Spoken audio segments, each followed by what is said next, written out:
allow the children It's okay. It's okay. Off your mic. It's okay. Off your mic. Chai! Now wow, people wey suppose talk truth to power don't off mic. And if we talk, now 500,000 they go sama us, call them hate speech. But fear not, my ego don't come. Him go torchlight every corner, nooks and cranny of all these bad people where they spoil our country.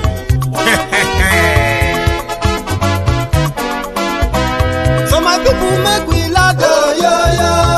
My ego don't come, oh, yo. My people make we shout, oh, yo. My ego don't come, oh, yo. My ego don't come, man of the masses, oh, yo. My ego don't come, oh, yo. My ego diary politico, my ego don't come, oh, yo. This one not the off in mind, oh, my ego don't come, oh, yo.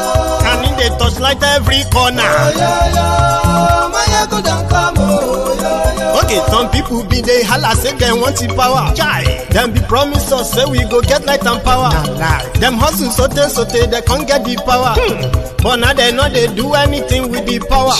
Every day, dollar just they get the higher power over naira. See them talk say make we off mind, but thank God say my ego don't come. So my people make you laugh, oh, yo. My ego don't come, oh, yo.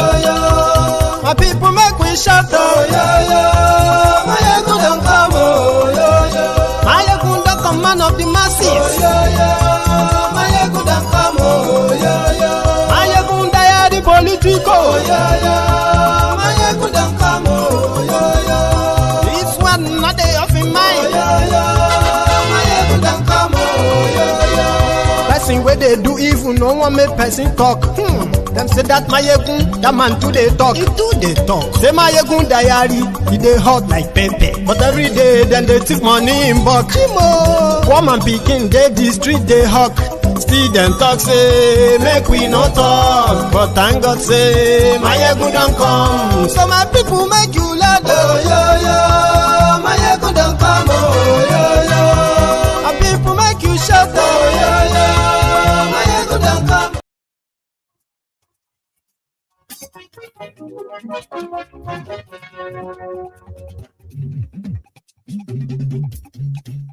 Hello there.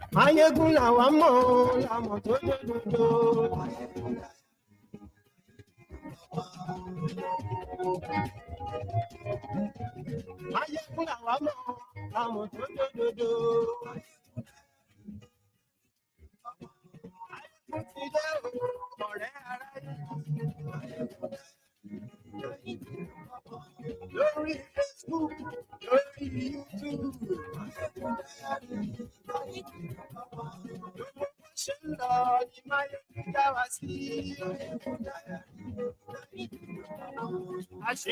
Good morning to you again. Good afternoon to you. And good evening to you from wherever you are joining us tonight. It is Mayegun Live.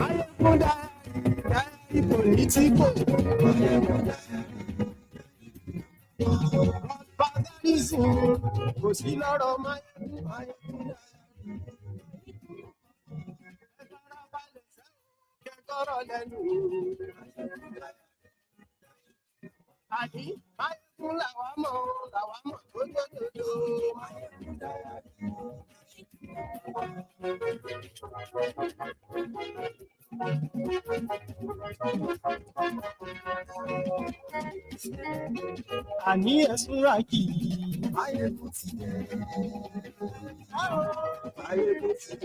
Ọ̀jẹ̀lú ẹ̀sùnra kì í. Mo ti dé. Lórí Facebook. Today is another successful outing for Nigerians who are standing against the tyranny, corruption, misgovernance of the APC, Egbekegbe, and the entire ruling class in Nigeria. They have been shot. They have been killed. They have been arrested and locked up. They have been beaten, brutalized. Man, they are unstoppable. I have come tonight with the more details of what happened across Nigeria today. And this afternoon, Tinubu and his men, they finally came out to say, yes, he has something to tell you. Bollock. Share this broadcast. Read beyond the description. Invite your friends, invite your not so friendly friends, and tell all of them.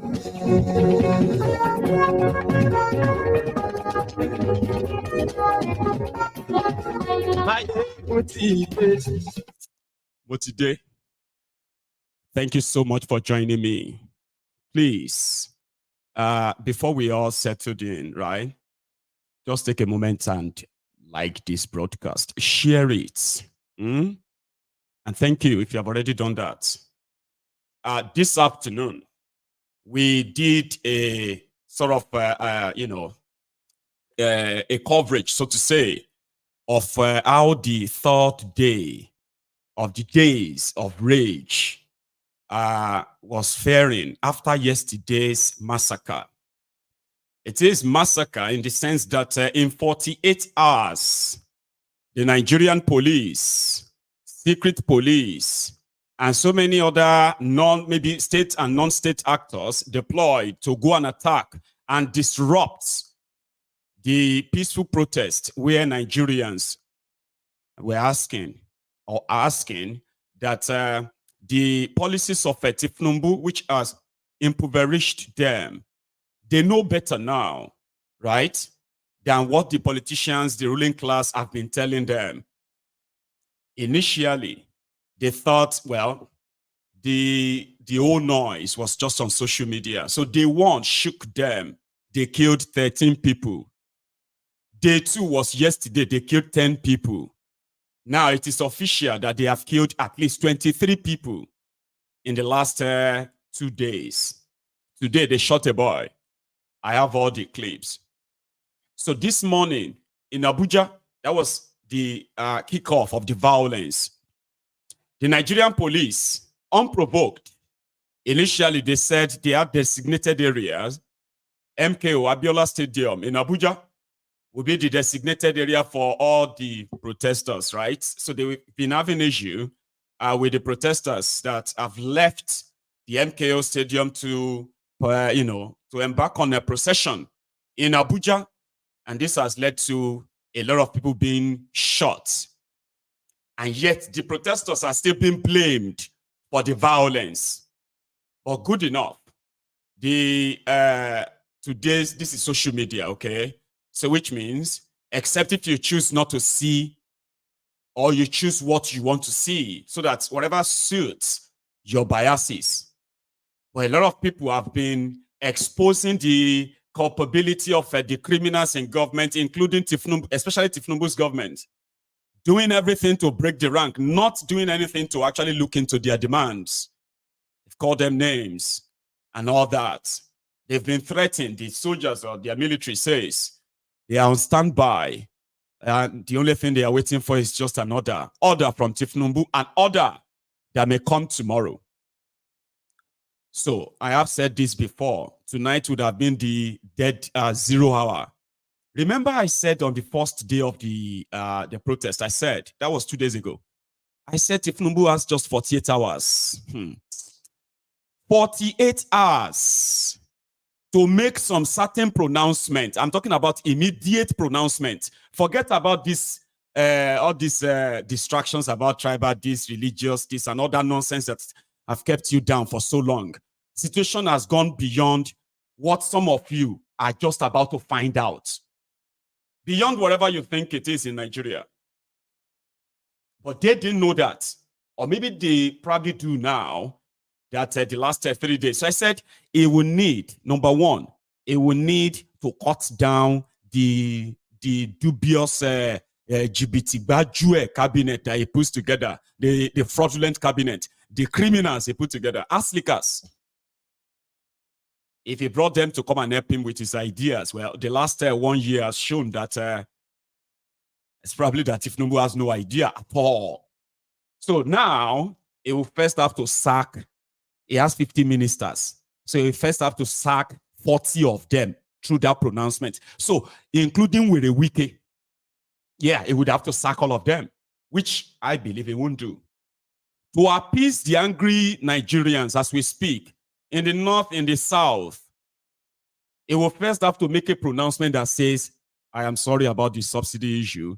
Right now, I just need 1 week. I'm going to tell them not to disrupt your protest. Continue your protest, please, but give me 1 week. In 1 week, the petroleum price will come down to 100 naira per liter. Because right now, promises can't change anything anymore. You actually have to make them see something happening. They have done so well to use their media in Nigeria to suppress the news and genuine news of the protest in Nigeria. On their radio, they've been trying to distract people with nonsense. Others, they are just trying to lie to them. Propaganda after propaganda, this and that. So if Tinubu comes on tomorrow and he didn't announce the reversal of the electricity bill, the reversal of the subsidy, and did not announce the sack of those incompetent criminals like himself that he put on, right? Then whatever is the people around him advised him of, right, about this whole thing, okay? We'll find out tomorrow. Yeah, you know, I've told you before that they are telling you that some people are trying to overthrow Tinubu. They've told some of you that. Well, it seems that one is not really working yet. They wanted to incite you, okay, to go after people who are demanding for things. Policy. It's not just hunger. Hunger, we are hungry. No. People are united by hunger. But there are so many other things there that policies can change. If Tinubu announced tomorrow that the electricity tariff is cut down back to where it was, and you check your bill and you realize that, yeah, it's true. That one doesn't need them to give you rice or give you money. To say, don't listen to them or don't join them, or yeah, take rice, take this. When you finish that rice, even that money can't get you anything. But when they cut down that, it will affect those of you who want to go and disrupt, because they told you, the people asking for the cut down of all these terrible policies, they want to remove Tinubu. That's what they told you. And you were like, they cannot remove Jagaban. Abi? But if you woke up, if he wakes up tomorrow and he says, okay, I've heard you now. Petroleum price will now go back to 160 naira. Is that not going to affect you? Are you still going to feel proud that you call these people enemy of Nigeria? Would you still be proud? I'm talking to you, Abobaku. I'm talking to you. You are looking to your side. Who do you think I'm talking to? You, Abobaku. That believes that protesters should be killed. They should be brutalized for asking that the hardship they put. You are saying to yourself that it's not Tinubu that caused it. But has your life remained the same since they lied to you that they removed subsidy? Has your life remained the same? No. But if they return it, would that not affect you directly? You see all these prices of food, all these things that is making life hell, price of medication and all of that, they have all increased by more than 400-500%. Now, if all of that crash down, is that not going to affect you? Is that not going to affect your family too, positively? But if you see what is affecting you negatively right now, and you have an opportunity of changing that, criminal politicians are telling you that it is some people who want to take their job, or some people want to remove them from office. But what is their use in that office to you watching me? You can't pay your electricity bill. It's so out of the place. Hyperinflation has cut off whatever effort you are putting into what you call your struggle. But they do not want to change that. They said you should keep it that way. But you are watching them, spending your money frivolously. And they are telling you that don't listen to people saying that. They want to buy jet. They've bought a private jet, 2 jets, 1 yacht. Abba. They tell you that those who are demanding for 250,000 naira minimum wage, living wage, they are the enemy. And And you believe them. You collect 5,000 from APC. And then that 5,000 can't feed you or fuel your generator. At least you don't have electricity. You are still going to pay for darkness. So I am not expecting some of them to hear this because, hunger day. That's what they say. But right now, Tinubu has made an announcement that he is going to speak to you tomorrow. They are recording the video right now. Cut and join, cut and join. Oh, let's retake that, sir. No, retake that one. Cut and join. They are doing that right now. Only for them to further make you angrier. I can bet on that. He's going to make you more angrier tomorrow. If none of his pronouncements is what I just told you now, that means they will double down. The military that is waiting, he can now tell them to clear you out of the street because he's going to tell you, I heard you.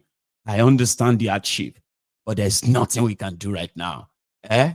If there was anything I can do, I would have done it, but there is nothing. So if you remain on the street after that, it's military that is going to, that they said, their chief of defense staff said they are standing by to kill Nigerians. About Nigerian policemen, they dress like it's a wartime. Look at the picture on the left. These guys shot over 4,000 canisters of tear gas this morning in Abuja to disperse peaceful protesters as they are gathering. They did that. See police officer with a hand grenade.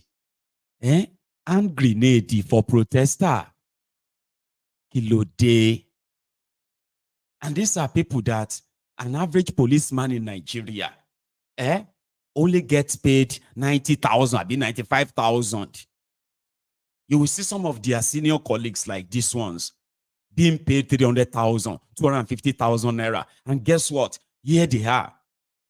Like the people who are asking for better country, they are the enemies. Look at them.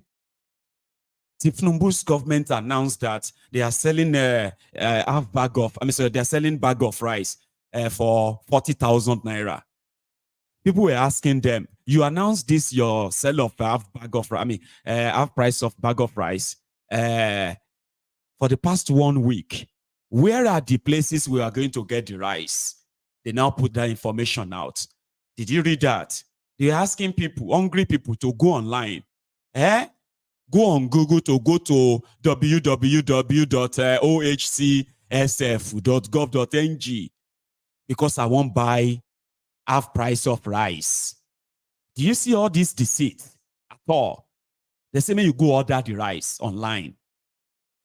Person where they village right now screaming in Kano, in Jigawa, in Kerbi, in Sokoto, in in Jos. All the people screaming at screaming at themselves in Ota. Today, they would have to go online and order their own bag of rice, APC, Egbekegbe's rice. So the people have now decided that tomorrow on call, which is Sunday, everyone should take the protest to church. Just like go to your church with end bad governance. Make videos. Listen to your pastors talk about the situation in Nigeria. Listen to their own, whether they have their own prejudices and biases. Take it to your church. And then the next one is going to be to take it to, if Tinubu remains adamant, it is next to take it to your mosque, Jumat. You see, this is when you will know that even if their media continue to suppress this news, social media will always be a place where you can only be ignorant by choice. Social media, this moment, is a place where if anybody is ignorant, It is by choice. The information are all there. And if you are too, if you are the type that is too busy, can't really be going through everything, subscribe onto Mayegun's Diary Politico.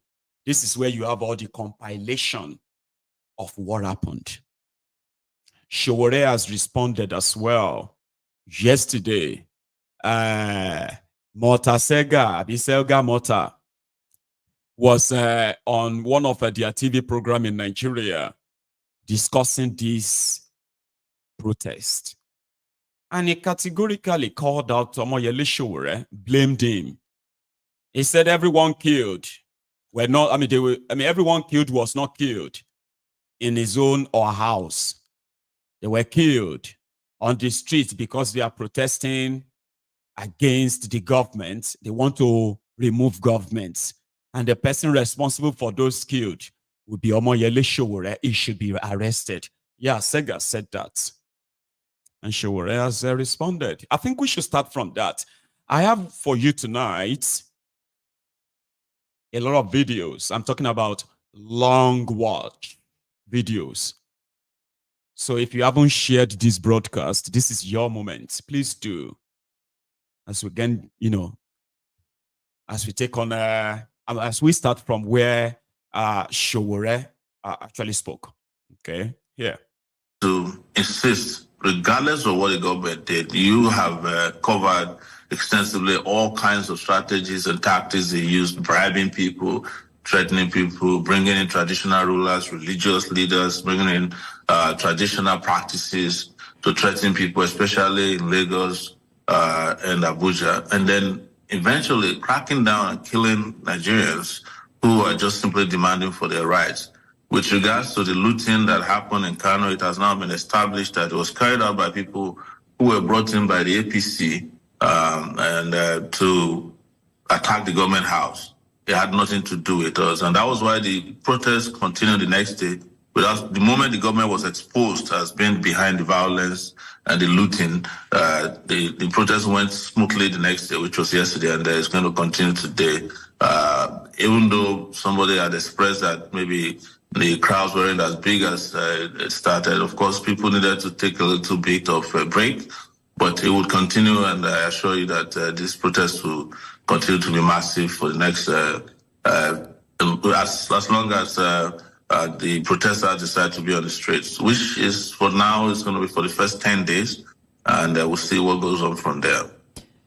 So I want to bring your attention to a comment made by a lawyer, that's Ebolu Adigberuwa. I'm not sure, I don't know if you've heard about this, but he, counting some of the losses that Nigeria has experienced in the past few days, called for an end to the protest and dialogue. I'm going to read exactly what he said and verbatim to you. Now, he said, I appeal to the protesters to withdraw themselves from their various protest grounds and to suspend the protest immediately and indefinitely, to give room for meaningful dialogue and engagement with federal government. He continues here, given that the protests were said to have been hijacked by sponsored agents, it is necessary to avoid further losses and casualties. The organizers and their representatives should embrace dialogue. I'm wondering what your take is on this particular statement, noting that initially he is one of the people who also called for the police to actually support the protesters from, I think, earlier last month. What's your take? I've spoken to him. It's his private opinion, and he's entitled to it. He wasn't speaking for the organizers. He said that's how he felt, and I'm sure he has more information now that will be helpful to him going forward. But there's nothing wrong if he calls for anything he feels can bring about peace. A lot of people would say different things at this time, and Ebu is extraordinarily a brilliant guy. He was a student union leader. He was president of University of Obafemi Awolowo University student union when I was student union president at the University of Lagos. So we've known each other for a long time. So there's nothing to worry about. The protest will continue. He understands that very well. And what's your take on the losses that we have experienced, like in the north, We had the situation where there was the looting of the NCC yet to be commissioned building. There was also the shooting of a young man in, I think, Kano. And there's also curfew in Kaduna State and parts of Nasarawa as well. Well, the protesters have broken the curfew on their own as of yesterday. There are no more curfews that I know of. The casualties you have mentioned, as you know yourself, was caused by the police. The police went out to kill people. The looting in Kano was carried out by the APC people.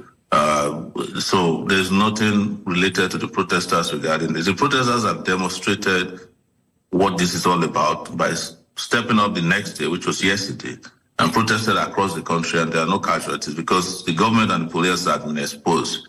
You know, if you were on Twitter, day before the protest, Lagos police claimed that there was a bomb in Lagos just to scare people, and that they detonated. But we knew these tactics. They were going to do anything possible, to blackball the protester and the organizers. What they were trying to do on the first day by killing people and looting was to show to the country that, this is what we said. These people it's going to be hijacked. But this is day 3 now.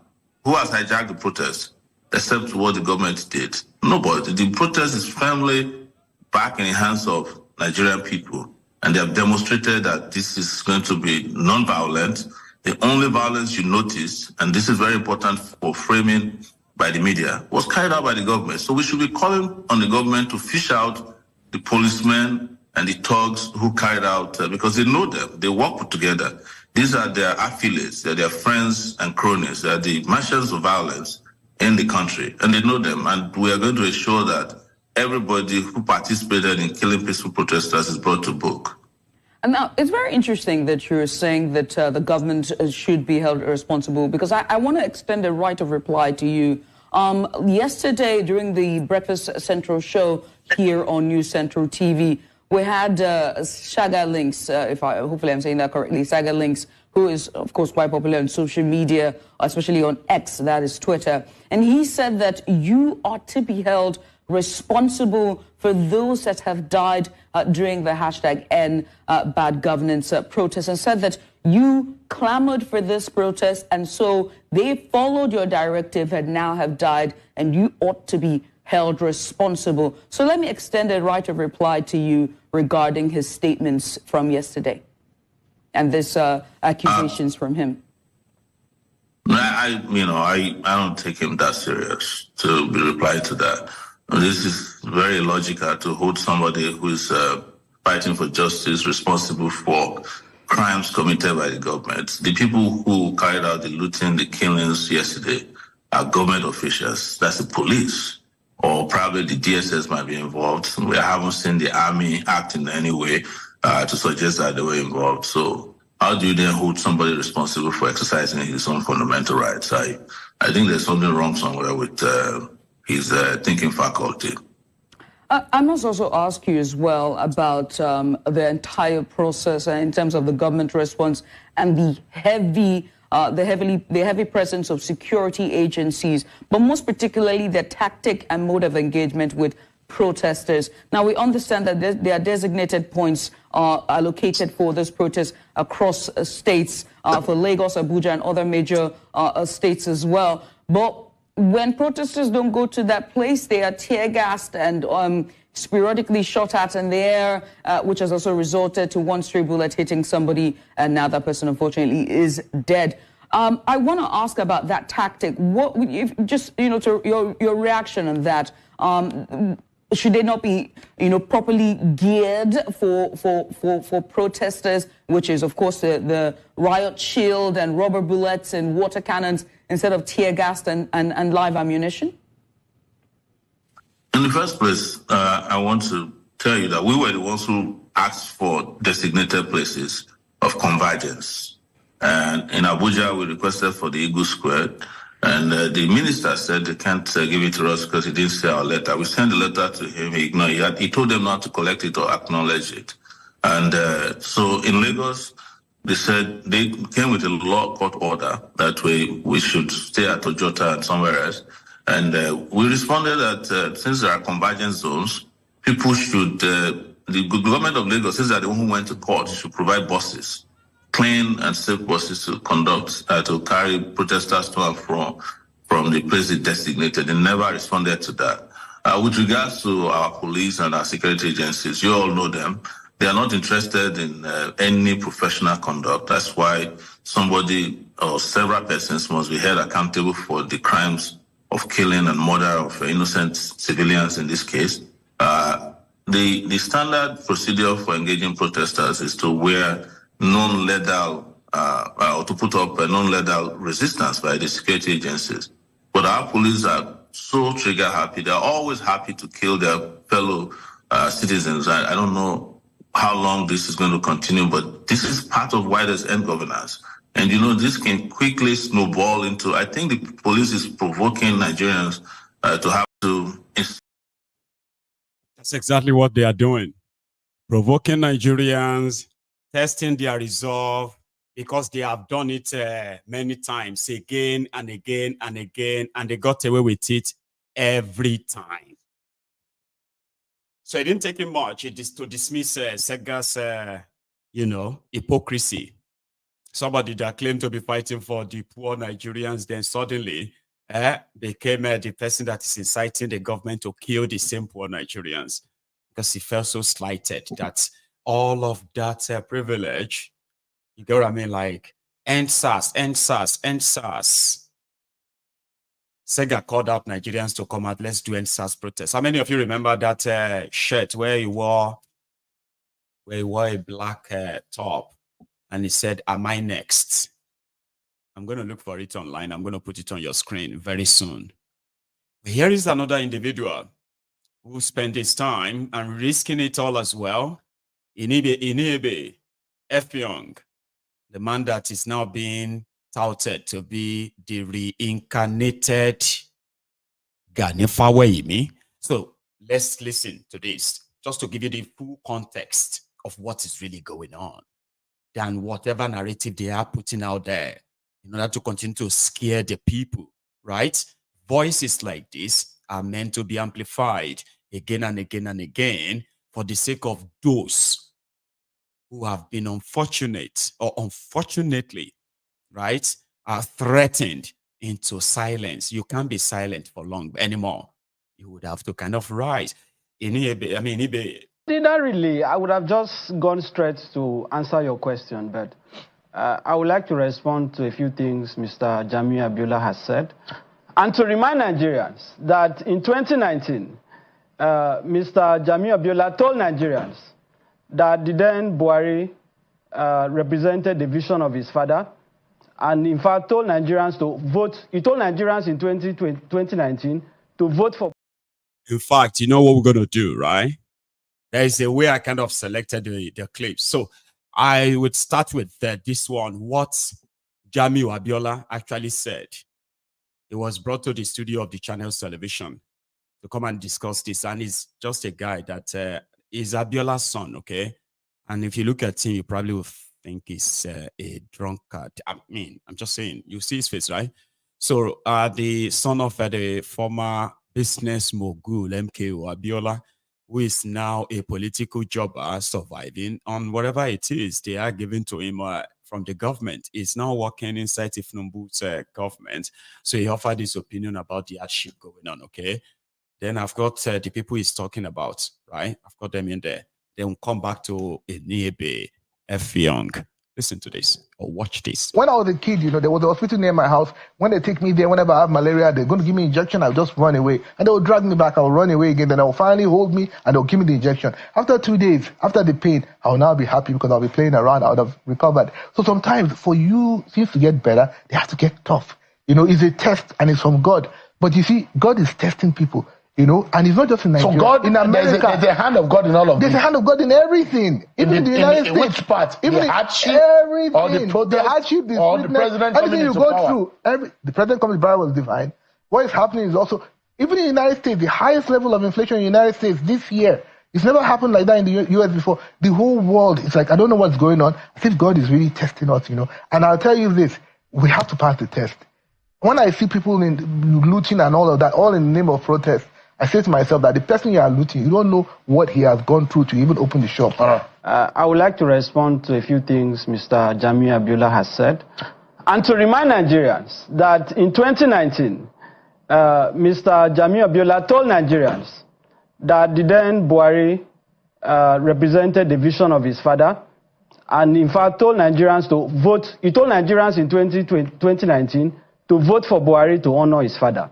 In 2020, you can fact check me on this, Jamiu Abiola, who is President Tinubu today, told Nigerians that Buhari had the same vision with his father. When Buhari left in 2023, thousands of Nigerians were slaughtered. The economy was nothing to write home about. The so-called wall against corruption was a complete flop. The entire country was in ruins. Tinubu came in, and even Tinubu has said that he made Nigeria destroyed. At least people loyal to him are saying so. So I begin to wonder whether Buhari's legacy represents the vision of Abiola for Nigeria. I think that is the question Mr. Jamiu and his family should think about, because when he speaks in this manner, it is a desecration of the name of his father. And I'm saying that because I'm very upset about some of the things he has said. Ọmọ mi wà UI 200,000. Ṣé wọn fẹ́ kí tálákà kàwé mọ́ mi? Ní gbogbo oko ni mo ti wọ̀ kí n lè rí 200,000. Ṣé wọ́n fẹ́ ká para wa ni? Mo máa jáde, mo máa lè tí wọ́n fi parí gan ni. Wọ́n máa fi parí ni. Wọ́n máa fi parí. Owó pírójẹ́tì kan 100, owó kan 200. Ká tó jẹun nínú ilé, ṣáfẹ́ lọ para wa ni. Ẹ wá láwọn ọmọ kan ṣe yahoo. Nígbà bá ti pọ̀ jù nínú ilé tọ́mọ ò gbádùn, ìlọ́mọ ọmọ kẹ́gbẹ́kẹ́gbẹ́. Tọ́mọ bá jẹun tó wà òkè, kò sí ọmọ fẹ́ wá débi ẹgbẹ́kẹ́gbẹ́. Dáàmì wọn ò wà òkè, àwọn gómìnà wọn ò wà, àwọn gọ́ọ̀mẹ̀ntì wọn ò wà òkè. Àwọn ń gbádùn ọmọ wọn ń gbádùn wọn lọ lóògùn wọn fine. Àwọn ń sọ́fà, ẹ̀jẹ̀ mọ́wọ́ wa dẹ̀ fi ń tọ́ fámìlì wọn ò ní jèrè. Kí ni nǹkan tẹ wá fẹ́ kí ìjọba kan ṣe fún wa? Kí ìjọba wá nǹkan ṣe sí epo kó jẹ́ 100 naira. Kí wọ́n ṣí bọ́dà. Wọ́n ṣí bọ́dà kó jẹ́ wọlé. Kí wọ́n kálukú yó. Epo yẹn ni wà lára gbogbo wa ló ń kàn. Idiot ni wọ́n.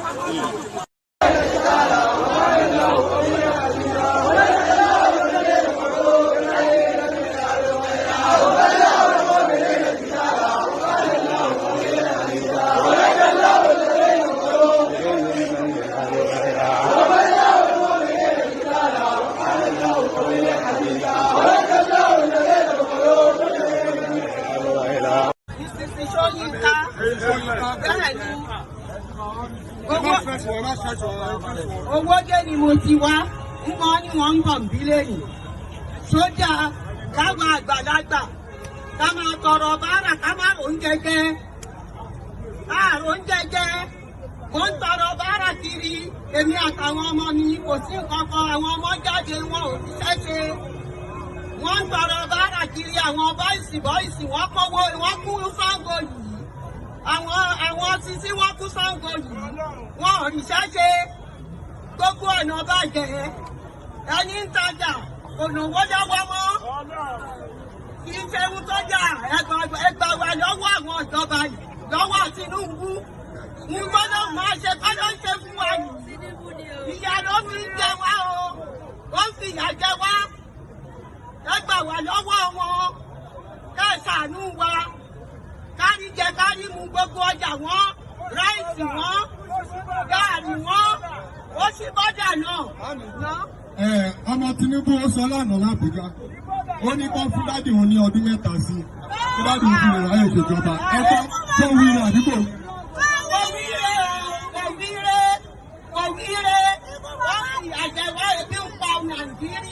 When I was a kid, from Owode side and all of that, it's spread everywhere. So it's no longer just about the young people. So the the old woman that spoke last, she was lamenting about the hardship that older people are facing in our own community. She said older people are now like begging for money before they could feed. And she sees all the young people around, wasting away right there in Owode. No job, no nothing, no purpose. So she had to join the protest. The first woman that spoke before her, she was joining the protest. She said, I will stick to this until we achieve what we want to achieve. I mean, we are out to achieve. She says she has 2 children in school, and project money for one is like 100,000. The project money for another one is 200,000. They could barely feed. And these guys have money. They are taking their children abroad. They are like, So then she placed some certain curses on them by saying, no, she will continue to join the protest until something changes, including the cost of petrol. Yeah, Abiola's son there, talking about God is God, is God. You have no idea that if that Abiola as well finally became your president at the time, maybe everything you now hear about Abiola, okay, hang on. They can still like polish him and make him look, whitewash him. The only thing we make Abacha bad now because Abacha died. Go and look at their children. They are useless. Many of them who spend money on their children, Nigeria money to train their children never had any value to Nigeria. They remain like scavengers like their parents. They go abroad to go and study. They go here. They spend so much money on them, stolen money. When they return to Nigeria, they don't even want to work or add any value to Nigeria. They would rather be given, special jobs in central bank, special job here, or put their names in the payroll of different ministries. They don't even have to be there. And then if they feel like, okay, maybe I should go and I want to be governor, they say, oh, Ayuba want to be governor. Oh, Ayuba want to say Ayuba will be say we're no serious with life. You don't know that his father is the richest smuggler in northern Nigeria, and he has made a lot of billionaires. So this is time to pay him back. So they've decided to support his son as a compensation for his generosity. They will now donate a whole state to the son of a former governor, to the son of a this or that. And the people there, it will say, my people. Well, it has nothing to do with them. Nothing. So now we are going to go and listen to Inebe's full response. Saying, man, you, children of this or that, it's grace. And that is why I said that the battle we are fighting today is with the older generation is because many of what they grew up knowing, they believe were facts, they were real. Right now, they are discovering that most of what they told them about Nigeria, that they grew up knowing, some of them were proud in some of those things, only to now realize that they were all lies. And they don't want to accept it. They will tell you, how old are you? Do you know I'm older than you? This is in 1979, Baba, we are not in 1979 anymore. We are in 2024. You can no longer use all those nonsense to hoodwink us anymore. You either answer the question now, or you face the restlessness. Trust me. So here is any base response in full. You are going to enjoy it. Okay? So please like the broadcast if you haven't already, and share it too, and subscribe if you haven't. Full response to Abiola's son and more on the protest. See, not really. I would have just gone straight to answer your question, but I would like to respond to a few things Mr. Jamiu Abiola has said, and to remind Nigerians that in 2019, Mr. Jamiu Abiola told Nigerians that the then Buhari represented the vision of his father, and in fact told Nigerians to vote. He told Nigerians in 2019 to vote for Buhari to honor his father. In 2020, you can fact-check me on this, Jamiu Abiola, who is President Tinubu today, told Nigerians that Buhari had the same vision with his father. When Buhari left in 2023, thousands of Nigerians were slaughtered. The economy was nothing to write home about. The so-called wall against corruption was a complete flop. The entire country was in ruins. Tinubu came in, and even Tinubu has said that he made Nigeria destroyed. At least people loyal to him are saying so. So I begin to wonder whether Buhari's legacy represents the vision of Abiola for Nigeria. I think that is the question Mr. Jamiu and his family should think about, because when he speaks in this manner, it is a desecration of the name of his father. And I'm saying that because I'm very upset about some of the things he has said. Now, regarding your question, I think Nigerians should no longer be taken for granted. We cannot continue to live in a country where we have leaders who do not listen to what the people are saying. People claim, oh, that the president is doing this, the president is listening. Mr. Sheun, this protest has lasted for 2 days now. Has President Tinubu spoken to Nigerians? I personally don't want him to address Nigerians. I want him to address the demands of Nigerians. It's not the same thing. But has he even addressed Nigerians? 48 hours after, dozens of over 12 Nigerians have been killed at a minimum. Has the president spoken? 48 hours after, has the government even said, okay, we want to talk? These are our representatives in the dialogue. Because people kept saying protesters should talk to the government. They said the protesters are faceless, they are leaderless. Who are the people that represent the face of the government if the conversation or dialogue is to take place? And what are the demands of the protesters? Because you say people should leave the streets, but have you listened to them? Have you listened to them? You have a president that has 48 ministers, Sheun, 48 ministers, the highest in the history of our country, at a time that the country does not have money to run and pay for basic services. If the president is serious, he shouldn't take Tinubu 1 hour to reduce the number of ministers to 37. Because constitutionally, every state is entitled to minister plus the FCT. There is no reason why Nigeria should have more than 37 ministers. So when the protesters say they need you to reduce the cost of governance, these are actions that can be taken under 24 hours. People say they want electoral reform. Sheun, you saw how the Akpabio Senate and the counterpart in the House of Reps convened to amend the Police Act to extend the tenure of the IG within 24 hours. Under 24 hours emergency session, they also passed an appropriation act.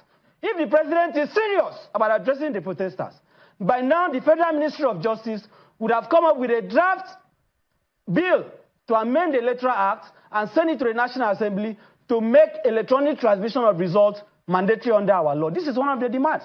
If the president is serious, if the president is really serious, he would have addressed, right, other demands of the protesters, including economic policies that have been introduced, that have rendered Nigerians homeless, that have rendered Nigerians hungry. They told us on the 29th of May last year, Sheun, that the president has removed subsidy.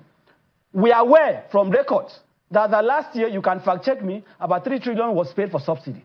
Where is the fuel? We are still having queues. People cannot find it to buy. They have increased the cost of the electricity tariff. That has now made a mess of power in our country. So you continue to introduce policies that are subjugating people. And people are protesting. You haven't said anything to address it. You want to buy a new aircraft. You are building a new residence for Shetima. And you say there is no money. And you are saying that people should listen. Now Wike is coming out to make irresponsible statements. I'm not surprised. Nobody is surprised. The same Wike that was threatening people not to come out in the FCT, you are hearing what the governors are saying. Because they claim that the president has given money to governors, right, to ameliorate the suffering of Nigerians. For me, that is just a largesse. Because you are dealing with governors that are not accountable. There is no single House of Assembly in Nigeria today, out of the 36. Not one. Not in Lagos, not in Akwa Ibom, not in Zamfara, that can hold a governor accountable. Not even one. All of them have become stooges of governors. Sheun, are you not aware that governors are still spending billions monthly, are still spending billions as running costs to buy new vehicles, to run their government houses on frivolous things? Sheun, we are dealing with a kleptomaniac political class in our country. We are dealing with people that have made up their minds to destroy our country. So how can the president be giving money to governors that nobody can hold accountable? And they claim they are distributing rice. How many rice? How many families have received this rice? How many? They claim that they are going to reduce the cost of a bag of rice to 40,000. Maybe in the villa, they are selling it at that amount. In the markets in Lagos, I haven't seen that. So maybe it's in the Akpabio Senate that they are selling rice for 40,000. I've not seen it anywhere. So the point I am making, if you are really honest about engagement with the protesters, because it's not enough to say you want to engage. Are you really honest about it? Are you honest about it? I am excited that in Lagos, the situation is relatively calm. And that is because at our own level, we are also talking, advising the protesters to be calm. But guess what? Even as I speak to you, today we just secured the release of 12 people from Panti. The governor said it is peaceful. The CP said it is peaceful. People are still being arrested. In Calabar, protesters were arrested. So you have provocation all over the country. And the military is even issuing a statement to threaten Nigerians. So which one should we take? If the government is interested in dialogue, Government talks are attacking protesters all over the country. If you are interested in dialogue, who do you want the protesters to talk to? And which of the demands are you willing to make? What concession has Tinubu made so far? None. In Kenya, that they keep making reference to. President, if I may jump in quickly. Yeah, let me jump in quickly. Mr. Don't worry, don't jump in. Jump out. I told you were going to enjoy it. I told you. So can anybody fault him in all he stated? Listen, even if you think you are anti-protest, you don't like protest because of looters and the rest of them, which of those points he made, all those points he actually reeled out, which of them do you think is a lie? That is not good for the interest of a common man, including you. Which of them? None. And that is the point. They are talking about go and negotiate. The protest will not, but at the same time, they are sending policemen, they are sending secret policemen to kill people. Now they've killed over 23 people. 23 people. I'm going to show you videos soon. Don't worry. I love giving you, getting us into it. Understanding what is really going on than just the hey, we no go. No. You need to understand the context and all the factors surrounding this before you jump in and kind of feel like, well, this thing cannot, before you actually issue any opinion on this, you need to really understand that Tinubu and his gang, they are the most evil, dangerous group of people that ever have access to power in Nigeria. And you still haven't seen anything what they are capable of doing. Yeah, you still haven't. And one other thing is that it seems as determined, as armed and powerful as they think they are, they too, they have no idea the kind of power that you have if you choose to use it. And that is the power of numbers. I'll let Inibe finish. Here is the concluding parts of his response in that interview on Channels Television, which owns the credit to the clip. Of the Nigerian people. So, whether the protest should continue or not, it is in the hands of Mr. President. All these irresponsible comments that can you imagine them saying that it is those who lost elections? What do you think that Mr. President should do? What are you expecting the president to do? How do you think that these protests can stop? Because it doesn't look like it's going to be in the interest of the country. And I'm imagining that the objectives and the effect that the protesters wanted has been established, except if I'm wrong. Can this protest continue? In your own view, how can it be stopped? What should the president do? Shewun, very simple. Very simple. Today, before we wake up tomorrow, I want to hear Mr. Tinubu announce to Nigerians that he has reduced the number of his ministers to 37. I want to hear Tinubu announce that the cost of governance, the cost of running the presidency has been cut by at least 50%. I want to hear the National Assembly and the President announce that the running cost of the National Assembly has been reduced by 50%. I want to hear Tinubu announce that the cost of fuel has been reduced, the electricity tariff has been reduced, that a bill has been sent to the National Assembly to make electronic transmission of results mandatory. I want to hear Tinubu announce that the recommendations of the NSAS panel has been implemented. Shewun, till date, since 2020, nobody has been held accountable. Nobody has been held accountable for the killings at the toll gate. People are still in detention. So you cannot say people should leave the street and you are provoking, because they keep asking who is provoking, what is leading to the protest. Apart from anger, those who are sponsoring this protest are people in government that are making irresponsible statements. If the Tinubu government is serious, there are things that can be done within 24 hours. Within 24 hours. How can our National Assembly members be receiving hardship allowance when Nigerians are barely looking for what to eat? Let all these things be abolished. Abolish the office of the First Lady. Abolish the office of the First Son. Abolish the office of the First Daughter. Nigerians will know that you are serious. They are not willing to do that. But Mr. Effiong, there are, like one of the questions Mr. Jami Abiola was raising earlier, it's too early in the day to blame President Bola Tinubu of some of the rot that has been in this government that is trying to fix? Is it possible, for example, that the promoters of the protest and some Nigerians will give Bola Tinubu a chance to maybe a bit more time, maybe when it's after 2 years, to see the benefit of the effort and the actions of his government? Is it possible? I think these questions, with profound respect, are questions that answer themselves. The question of time, as far as I'm concerned, is irrelevant. Tinubu was the leader of the APC because they keep saying he met a rot. Who brought Nigeria to his knees? Buhari. Tinubu brought Buhari to power. At least he has said so publicly by himself. So he said Buhari's policies were his own policies. He endorsed his policies. And if Buhari had destroyed the country, how many people in Buhari's government has Tinubu's government arrested? Has the EFCC arrested? How many former governors have been put on trial? Where is Yahya Bello? We are still looking for him. So they should stop staff to the president. Was the speaker under Buhari? I can give you several examples. So this attempt to distance Tinubu from Buhari is simply an insult on Nigerians. If this president is serious, I have told you demonstrable actions that he can implement in 24 hours. And people will leave the streets. Nobody wants to protest for the fun of it. They are not doing that. They keep saying we made Nigeria destroyed. It was APC that destroyed Nigeria, and I'm happy they have admitted to it, but they must now repay the damage that they have done to this country. Because they told us they were going to bring change. Look at where we are, Shewun. Our new national minimum wage cannot buy a bag of rice. Is that not a scandal on the most populous nation, one of the largest oil-producing countries in our country? And some governors are even saying they cannot implement it. And those are governors that Tinubu is giving pocket money to, because it is pocket money. How can Tinubu be giving pocket money to governors?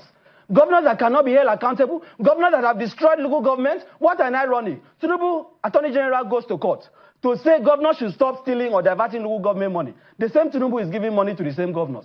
Does that sound like a serious administration that is really listening to Nigerians? So the point I am making is that stop demonizing the protest. Pull out the military from the streets. Section 218 of our constitution is clear. The military is meant to protect the territorial integrity of our country and can only be called in aid of civil authorities when they are overwhelmed. The police is not overwhelmed. The IG cannot tell us that it's overwhelmed. Stop the killing of protesters.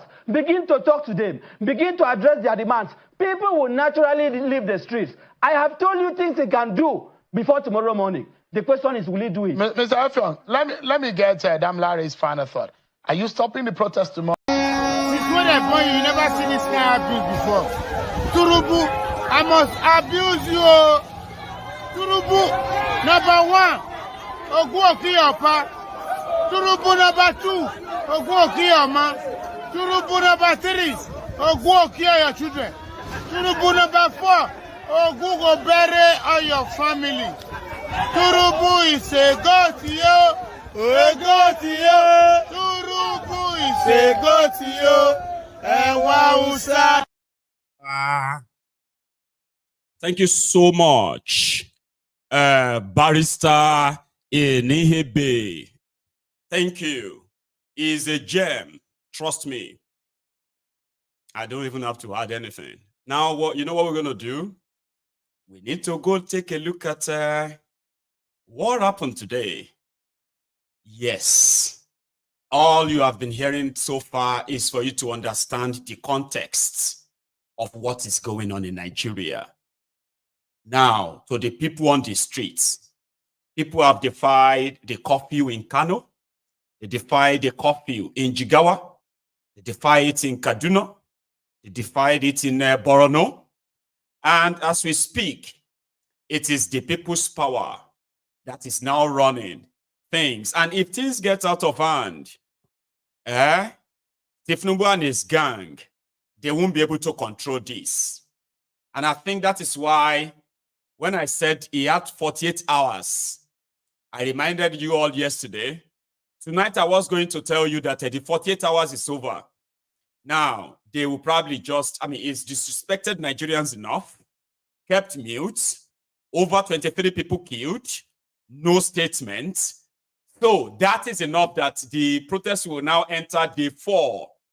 Protests will not remove Tinubu.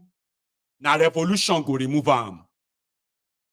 And the last hour to possibly save his head is this night. Tomorrow morning, he would have to tell all of you how he feels about this. But something tells me that he's just going to dare you more and then bring his soldiers. Now that we are already seeing the Russian flags among the protesters in Kano, and there are some certain things that Tinubu's DSS, they are not telling him. But social media is telling him, so it's now going to be, is he going to listen? We shall see just a few hours from now. So let's go to Nigeria.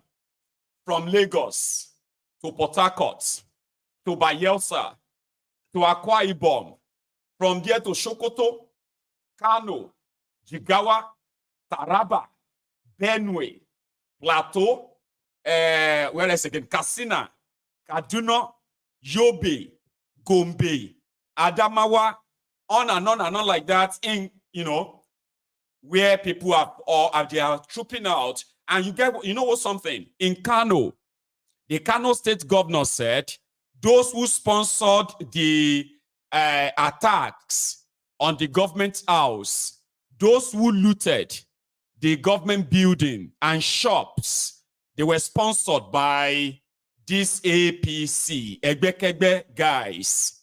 Okay? Their faces, you know, their faces everywhere already, right? Gawuna, the guy in white, is the Babariga Mobile Banking CEO, Gandola. That is the person that APC wanted to use as their governor in Kano before the Kwakwansop people chased them out of Kano. So immediately this protest came up. They just put together all their men, controlled by these two guys, the one on the right and the one on the left.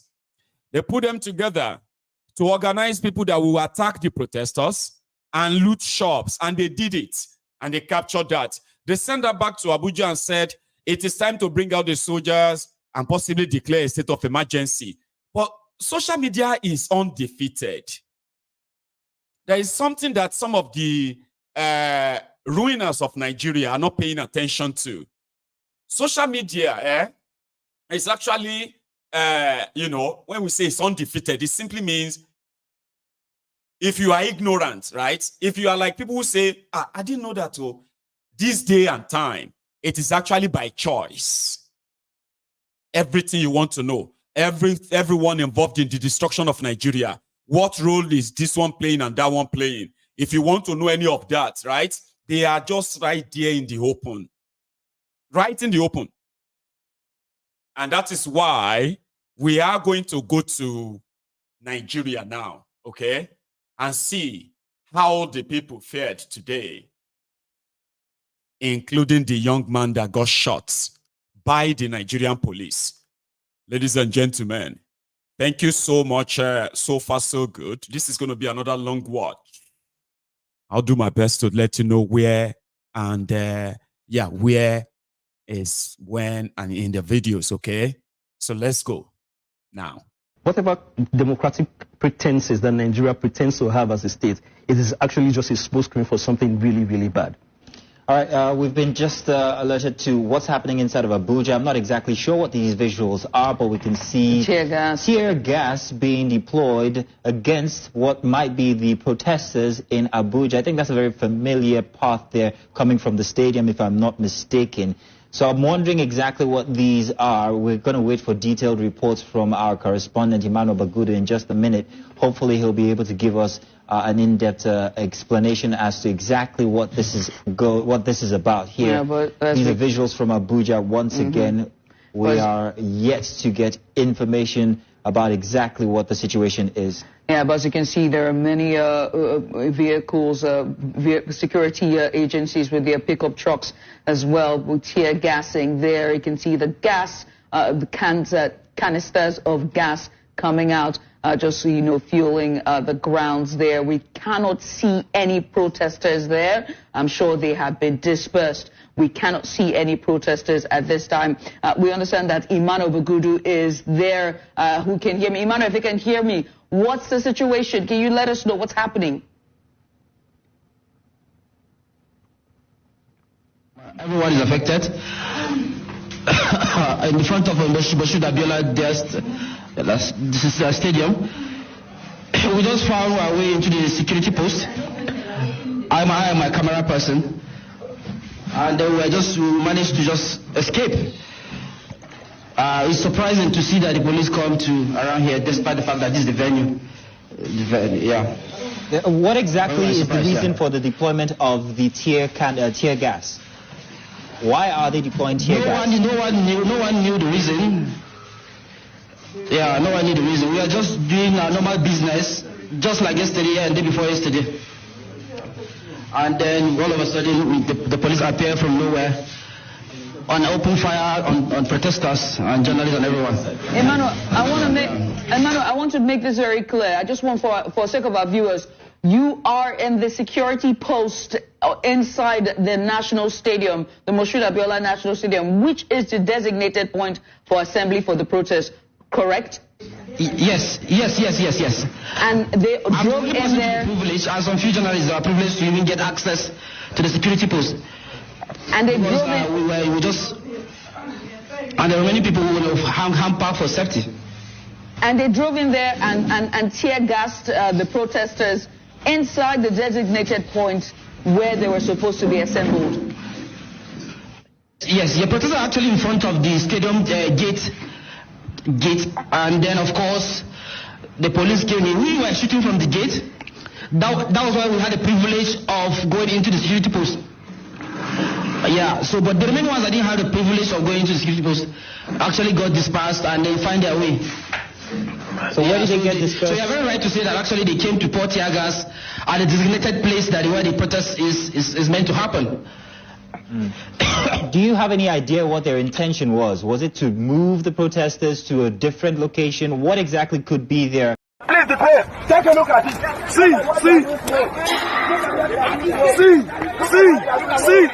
stay there we are, see. Please, why are you telling us? Why you come there?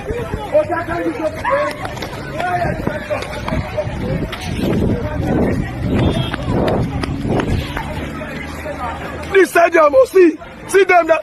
Inside stadium, see. Nigeria is a jack. Can you imagine? See what they're doing to us right now? Inside stadium, seriously, when we have to protest, see them. This is a country.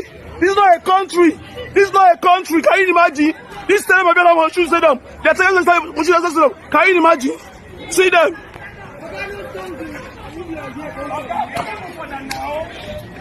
Listen, just cut it down. Please, then you can get Ewa want to rise the law, and we are all here. It is not funny. If they're not going to build us a house or give us something, or they're not going to invest in us as a female or as a woman, we have men. We have capable men. We have men that they can give these opportunities to. They will take care of us. We invest in our men, empower them. Ẹ ti sọ pé ilé obìnrin tẹ́lẹ̀ ilé ọkọ ni kitchen la máa wà. But kitchen ọ̀hún tí ò bá sóúnjẹ ń bẹ̀, how do we cope? Gbogbo ìyàwó ilé ló ti folóṣó gbéra on a low. How do we get here? Ọkọ ò gbádùn ìyàwó mọ́, ìyàwó ò gbádùn ọkọ mọ́, because we're all trying to survive. The kids are on the street. You will see a 14-year-old girl on Chilori Ref. This is the saddest generation you can ever think of. We're all depressed. On a low. Depression. What's your word to the president? If he's watching, we have called on the president to come out. We've not heard from him. This is day 3. Yeah. What is your message to him? Baba, if you can listen to us, I know somewhere inside of you have conscience. You have children. You have been on the street before. You have labored before. You have been angry before. If you have that conscience, if you can just think of people that have gone through everything in life just to survive, please. I can't think of so many things because I don't have the money, I don't have the capacity. Baba, please. Tinubu, people are going to go crazy. They are going to be mad. Please, this is day 3. This is day 3. Our men are suffering as much as we are. Please. Our men cannot afford to marry us. They can't. Everybody is sad. Nobody Nobody is kind to anybody. Nobody won't give anybody anything. Empower us. Okay. We have brain. Empower us. Invest in us. Right now, I finished my NYC last year. I have a business that can take me from 0 to 100. Nobody is ready to invest in me. I am back to square one as I used to be on the streets when I had no education. And now I've acquired education and I'm still back on the streets. It is not funny. I am not happy. It is not. I've been here since 7 a.m. Even before they gathered. Please, I'm going back home to meet my empty kitchen, to meet my empty house.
What about democracy?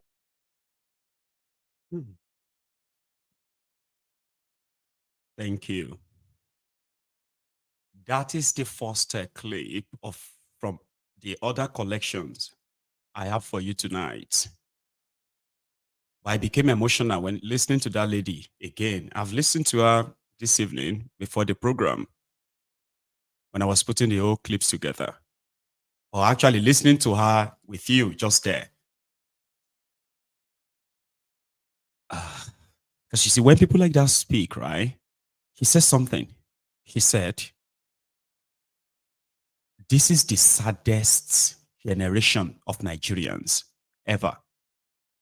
And that actually hit me because she's so right. That hit me. He said, even if you can't invest in us, the females, the women, please invest in our men. If you can't take care of us as government, please empower our men. That right now, you can't even like say your place is in the kitchen, work kitchen. As a woman, like that used to be a thing, but now you like forget it. She said something. She said she was on the streets when she had no education.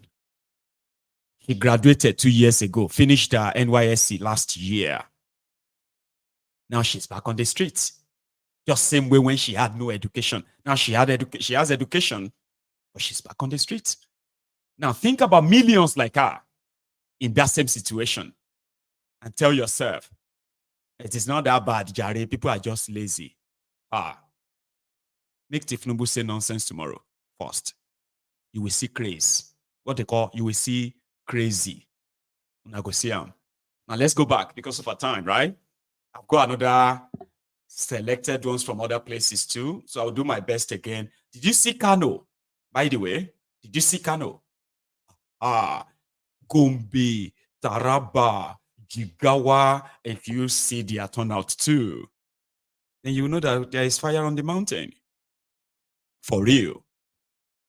Let's go back to Nigeria to check on what happened today across the country on the End Bad Governance in Nigeria protest, day 3 of the Days of Rage.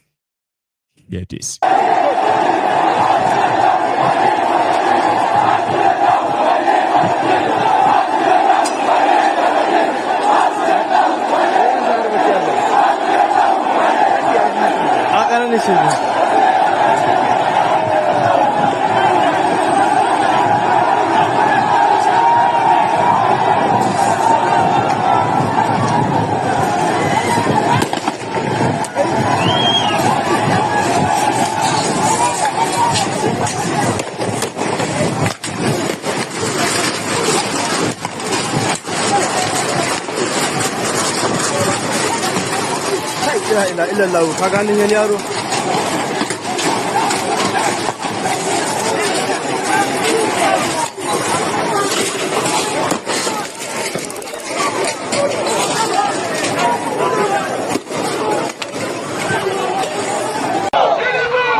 Abuja is not Port Harcourt.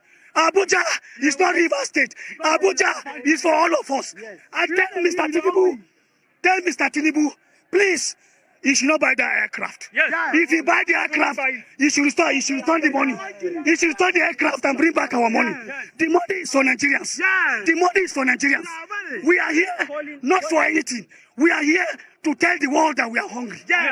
Let him bring fuel price down. Make Gary come down. Make rice come down. Yes. The stadium alone, and we are now in the city center. Yes. Yes. Yes. They brought. Yes. Yes. Hello. The government. Do stand up. That is a tear gas canisters everywhere. The protesters are running back. Tear gas canisters. Police are throwing tear gas everywhere. Tear gas canister everywhere. The youth protesters were trying to gain access to the Eagle Square, but they have been driven away by security personnel that they are restricted to Koolu Abiola Stadium.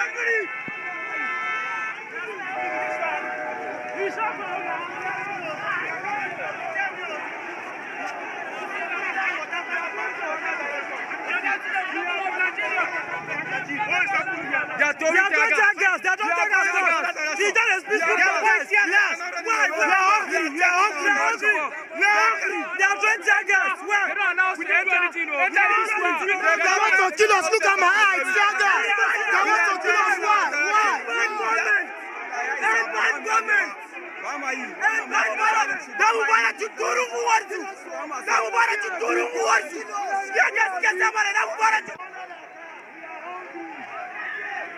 This is our right.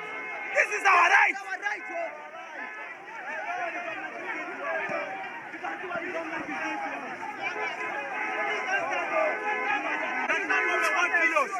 are doing peaceful protests. Nigerians women want to kill us.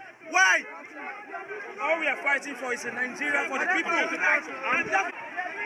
Entrance to the villa, mounted by security personnel, soldiers on patrol. Entrance to the villa. Tear gas everywhere.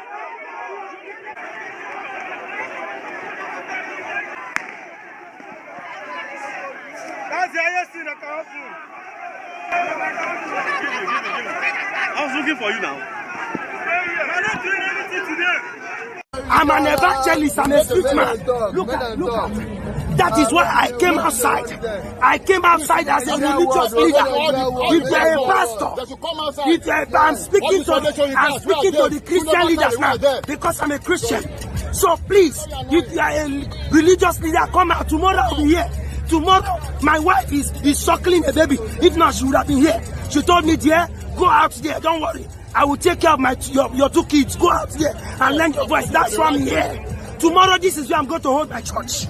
I will be on the street. Jesus, he was a street man. Yes. When he went to Jerusalem and the temple was messed up, he kicked he was not gentle. He spoke where he was meant to speak. He kept quiet when it was time to keep quiet. So religious leaders, particularly the pastors, this is not the time to keep quiet. Come outside and lend your voice. Come outside. If you were speaking, Nigeria won't go this way. If you were standing for the youth of Nigeria, the youth of Nigeria won't be out on the streets. We are our fathers. Speak so that your youth will not die. And lastly, that the president, don't wait for 10 days for Nigerians to die before you speak. If you use 1 day to say sweep subsidy come, in 1 day, president. For the past 3 days, where is Mr. President? I don't know where he is. I just want to say, in 1 day, you said fuel subsidy come. Now in 1 day, return fuel subsidy. Thank you. Don't cast. Now all of us ain't get this land. We must chop the benefit of this land. Our Senate president said if we dey here, they cry. People dey here across all the states of the country, they cry. Say food no day. He saying this to the chop. Then I said the food go put them, we go put them. You go put them. Then I say go put them. Day 3, we never tire. This land our own. The people will say they're not going to follow us talk. Even as we don't stay here, day 1, day 2, day 3. They see where they day. They give us a score. Say if we like, make we cry. They're going to enjoy. Now we go tire. Now we go tire. They go come up with the last. You know hear me? They go come up with the last. Since last year, even before last year, person never drink water drop cup. You remove fuel subsidy without plan. They don't say they remove one. One say they don't remove one. Which one will take?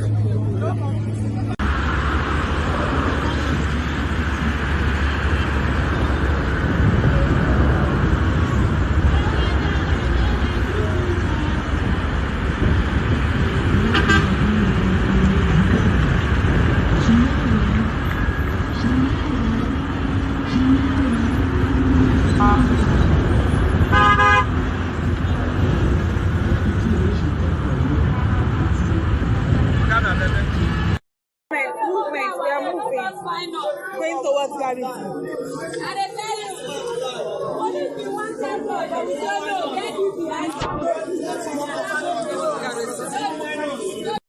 Sir, I'm at Central Hospital Agbo, and this is one of the victims that was just shot on the tummy. Look at the bullets. The bullet is here, sir. On the tummy at a college. Is it College Junction or Orobi Junction? Agbo B Junction. This is the boy. Oh boy, what is your name? They talk. Huh? Huh? Chukuka. You carry any stone? You hold gun? No. You just stand there, they look. Like police shoot you from Bele. You see the police shoot you, Abi? If you see the police go down for face, but you know say they shoot people, you still can't touch your Bele so. You that brought him, come and talk your part. What happened at Pope Junction? I just discovered that the police members started shooting. Police started opening gun. Open fire. It was tear gas. This protest was peaceful. There is nothing like violence. Yes. All of a sudden, they started opening fire. Because yes. The tear gas was too much. Yes. The protesters has to retaliate. By what? By maybe stone or... Stones. Was there any protester that is gone? No. Or did any protester shot at them? They are armless protesters. Okay. What's your own name? My name is Gabriel. Gabriel who? Gabriel. Okay. Thank you. So at what time was this thing happen? This is just 2:34. Not even up to 20 minutes. So you're saying about 2 o'clock this thing will happen? Okay. So sir, this is the latest we are seeing in Agbo land right now. And I'm about to send it down to you. This is at least you saw from the beginning the protesters in Kano, how the government thugs and the police attacked them in front of the Emir's palace. You saw that, Abi? The whole world actually did see that. That's one good thing about all of these videos. They are evidence that will come handy someday. You see all these guys, they are actually not going to get away with all of this. So I don't see them get away with all of this, including the ones that are no longer in government but are enjoying whatever they were able to scoop out of it. They're not getting away with this. But that aside, just to save our time again, I'll go give you the last parts. You see that young boy that got shot in Agbo? He was like they said, just standing by. He was attending watching the protesters in Agbo, right? Who were pretty much just there, peacefully having fun, non-violent, right? But the police still came and they started shooting live round of ammunition against them. Live bullets. I'll take you back to the street again. Just a quick one. Yeah. Look at the bullet, sorry. This is the bullet wound. So we don't know if it's inside the boy's tummy. We are yet to find out, sir. Supply no choke.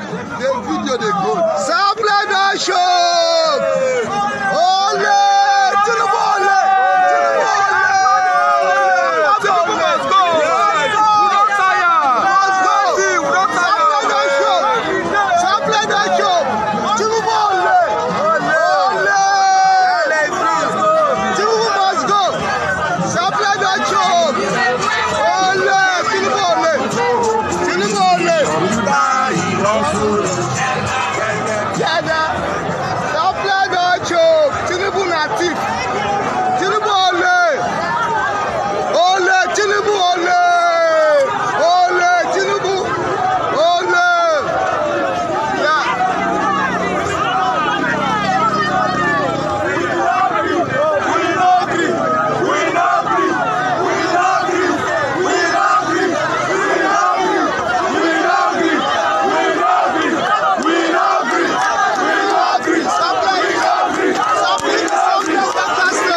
To change, bring back the subsidy, bring back the subsidy.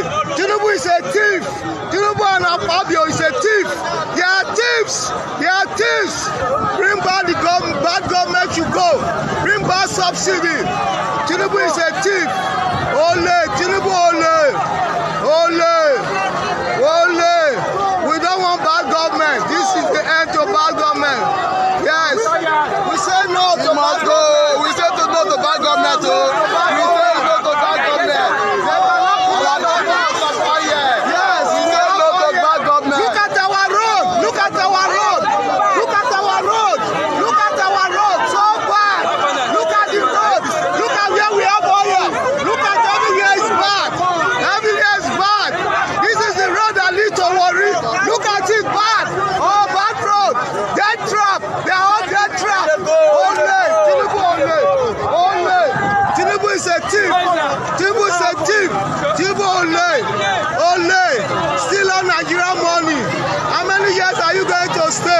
Tinubu, how many years are you going to stay in life?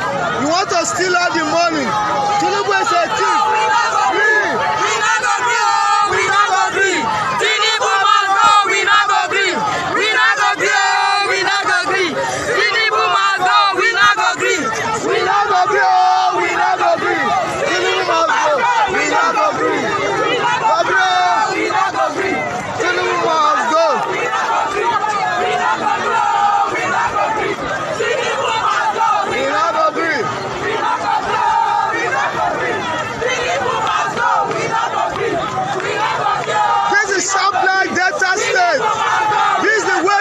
To Warri, you see Warri is the Oyo city. If you look at the road is bad. Look at one trailer that fell there. The road is bad. We are in the Oyo city, but look at how the road is bad. We have oil and gas here in Delta State. You can see the road that is bad. You can see the bad road. You can see the bad road. A trailer just fell there. A trailer fell there a week now. It's still there. You can see the bad road. Oh God, we are suffering. Look at the bad road. Look at the bad road. So, you can see supply. We have oil and gas, but we are suffering. Suffering every day. Look at it. We are suffering. Tinubu must go. Yes, Tinubu must go. We say no to bad government. No to bad government. No to bad government. Tinubu must go. Yes. So my name is Josephine. My name is Josephine. I'm one of the protesters, and I've noticed a significant change from yesterday's protest to the that's in terms of the numbers that came out, and then the numbers we have today. There's been a significant decrease, but it's quite early to begin to determine whether we are going to have that kind of number we had yesterday. But one concern that I have is that the absence of elite young people in the course of this protest. I noticed that those elite young people who are supposed to be championing this protest and also guiding those that they are already tagging to be hoodlums are absent in this scene. And I noticed the same thing yesterday. So I want to use this opportunity to call out all the young people to come out and stand in solidarity with other young people. Even if the hunger is not touching you, think of the people you have. Think of people that know people that you have and love, that this is affecting. And I also noticed that the Nigerian Labour Congress has been quite silent in this regard. And like Activista, the youth platform of Action Aid Nigeria, we always come out and stand in solidarity with the NLC whenever they call for any strike, protest, or whatever the cause may be. But I noticed this time around that NLC is missing in action. And I'm using this opportunity to call out NLC to stand in solidarity with young people. NLC just declared a strike that we all came out and then we supported the process. Why are they quiet now? Why are we not seeing them in numbers? We want to see them stand and speak for the young people just like they stood and represented the interest of Nigerian workers. That is what we want. And all the elite young people, celebrities, we are shocked that they are still silent up until today with all of the violence that has been taking place. And the truth is, protesters have been peaceful, because even today, some persons have gathered around Beggar and they have used tear gas to disperse them. I've spoken to a lot of my fellow young people, and they have been dispersed from that location. On arriving at this scene, earlier on, they have been sent away from this scene. So this is just like a reconvergence we are seeing today. So please, this is a cry to all the young people in Nigeria. Whether you think this is directly affecting you or indirectly, please lend your voice, come out and stand in solidarity. The government needs to know that we have had enough of all the impunity on young people, and they need to know that we have awakened and we are ready to reclaim our space as Nigerians. Nobody is more Nigerian than the other, and that is the message that I am sending out today. Thank you. This is not the Ahmed Bola Tinubu I know.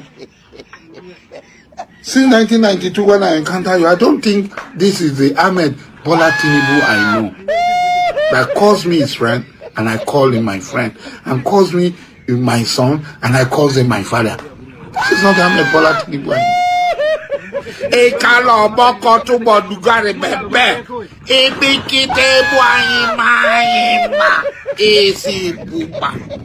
This is not the I still don't know the meaning. Yeah, interesting watch, isn't it? All of that from the streets of Nigeria. They call out the perseverance, the resolved, unbreakable sort of a courage. We have seen these people put their lives on, out there, and we have seen the state-sponsored, state-sponsored violence against them as well. The only thing that can defeat these criminals is your number. It is your number. The last lady that spoke was calling out at the British in Nigeria. I mean, like, they had to be called out. They had to be told to say something. But one of them is advising you. And somebody said on Twitter, if nobody say Nigeria, don't spoil. Regina Daniel will be advising me. I don't know when I burst out laughing. But this is Regina Daniel's advice to the protesting youth. I don't know if you'll find that a bit. Watch. Good day, everyone. It is day 2 of the national protest in Nigeria. Everyone is frustrated nationwide with justified reasons. And something needs to be done to ease the hearts of the people, to avoid further loss of lives and properties. Nigeria is not a one-man's land. Hence, it is not a one-man's problem. Nigeria can only be fixed by the collective efforts of everyone in the government, ranging from the president, the governors, the senators, the House of Reps members, the House of Assembly members, down to local government chairmen and councillors. What happens when the federal government understands the plight of the people and the state or local government does not? Or vice versa? The job still remains undone, leaving thousands hungry, suffering, and jobless. The hike in prices of food, water, electricity, transportation, security, and communication is alarming. There is hunger in the land. Nigeria cannot be fixed by having half bad eggs and half good eggs. All the lawmakers need to be in sync with the people's plight to fix Nigeria. Only then can what is rightfully allocated to the grassroots get to them. This should be a government for the people, not against them. And our armed forces, please refrain from using excessive force on the people, as everyone has a right to air their voices and demand for transparency, accountability, and participation to avoid further loss of lives and properties by our own people. Thank you. She spoke well. I think some people just don't like her. And I can understand. But she actually spoke well. She was there trying to say, you have your right to protest, but the rot, please, you should know, even if one person want to do it, there are other rotten components of the system that will mess it up. So she actually really, really spoke well. But some people are already abusing her. Aye. Nigerians. Listen to this Malu that decided to, despite all of this, so in Port Harcourt, this guy's own problem is to help further spread Tinubu's hateful rhetorics. And guess who is the people he directed it to? Oh, sorry, we directed that art. They are the Igbos. And you will think this idiot should be smart enough that the Ronukus that he is trying to sound good to, or possibly the Ronukus that are going to share his videos, they do not have any brain, right, to separate you that are not Igbos, but from the eastern Nigeria, from the Igbos, to the Ronukus that some of these wannabes, those who are suffering from identity crisis in this part of Nigeria, right? What they don't understand is that if the Ronukus want to kill Igbos, as they say they want to, they don't even know who is Igbo and who is not. To them, everybody after Ore be Igbo, including Edo people. Can you believe that? Yeah, Ronukus believe that all of you Edo people say you be Igbo. So if they are coming for the Easterners, They don't care that you have your own nationality in that region. But this moron, I don't think he knows that. Listen to this, so that why are the Igbos not protesting? The Igbos, they decided just to cause problem in the country. What is the problem? The problem I'm telling you is because they know the truth. Since all this time, they have been trying to cause problem, but no problem, and everybody knows what they are doing. If you watch here, I'm from River State, I'm from Ikwe. We are here in our business place, everywhere is open, everybody is doing well, all the shop here is open. But if you go to their own side of shops, everywhere has been locked by them. They know what they are doing. This meeting has been done by them, they know. They know what they are doing. They are trying to sabotage the government of MKO Tinubu. But no problem. How is that concerned? People are not coming out. The shops are locked up. That's what I'm telling you. 5% of shops. That's what I'm telling you. As I'm coming out now this morning from my house, all the whole Igbo shop, plumbing material, building material, every other thing has been locked. They did that meeting and they caught them that everybody should lock down their shop. Now let me tell you, see what is going on in Imo State now. They told us it's a peaceful protest. But today what you are seeing is not a peaceful protest. They have been killing police people in Imo State, shooting at people. Is that a peaceful protest? The answer is no. So all these things that they are doing, they should stop it because we know what their plan is all about. What they are doing today is the same thing that they did before. This one is Biafra something. So we said we are reverse people. We cannot allow such thing to happen. It's not that what is going on in this country that will like it. But the way they are doing it today is look as if this thing is one side something. Concerning Igbo and the Yoruba and the other test them. No. That's why everybody should tell the truth. Are you hearing me? What the Igbo is doing, they are trying to cause problem in the country. But I pray, let this not happen. See where everybody now, they are in a busy place, doing business. Go to all their shops, everywhere is locked. What is the reason? Because the Ohanese come out to say the Igbos will not join the protest. Yes, they say so. They say so. They say so. Now they have lockdown everywhere. Just like me, I'm happy that Nigeria should do a peaceful protest. Are you hearing me? But why are they behaving like this? Go to their shop now. Now I wanted to buy WC now. I can't buy WC. They said they are in a peaceful protest. What is peaceful protest? Why they are killing police, killing Navy people, killing army? Is that right? And they're telling plus rubbish. No, they should call them in order. This is a Biafra of a thing. This is not how it's supposed to be. Thank you. Let's talk. Your colleague said 95% of Rivers residents are loyal to the FCT chairman. FCT minister. FCT minister, and they believe in the government of Bola Ahmed Tinubu. No. True is that? No. The person that made that comment is lying. Let me tell you, I'm a Rivers man. Yes, so you came from Ikwe. I'm an Ikwe man. It's never all Ikwe people that is loyal to him. I'm not loyal to him. As I'm concerned today, I'm a full loyalist to Honorable Chibike Rotomi Amechi, being the former Minister of Transportation. So it's not all the Rivers people. But what we are trying to pray, they are preaching for peace. I know what everybody is doing very soon is going to come down. We are not loyal to anybody.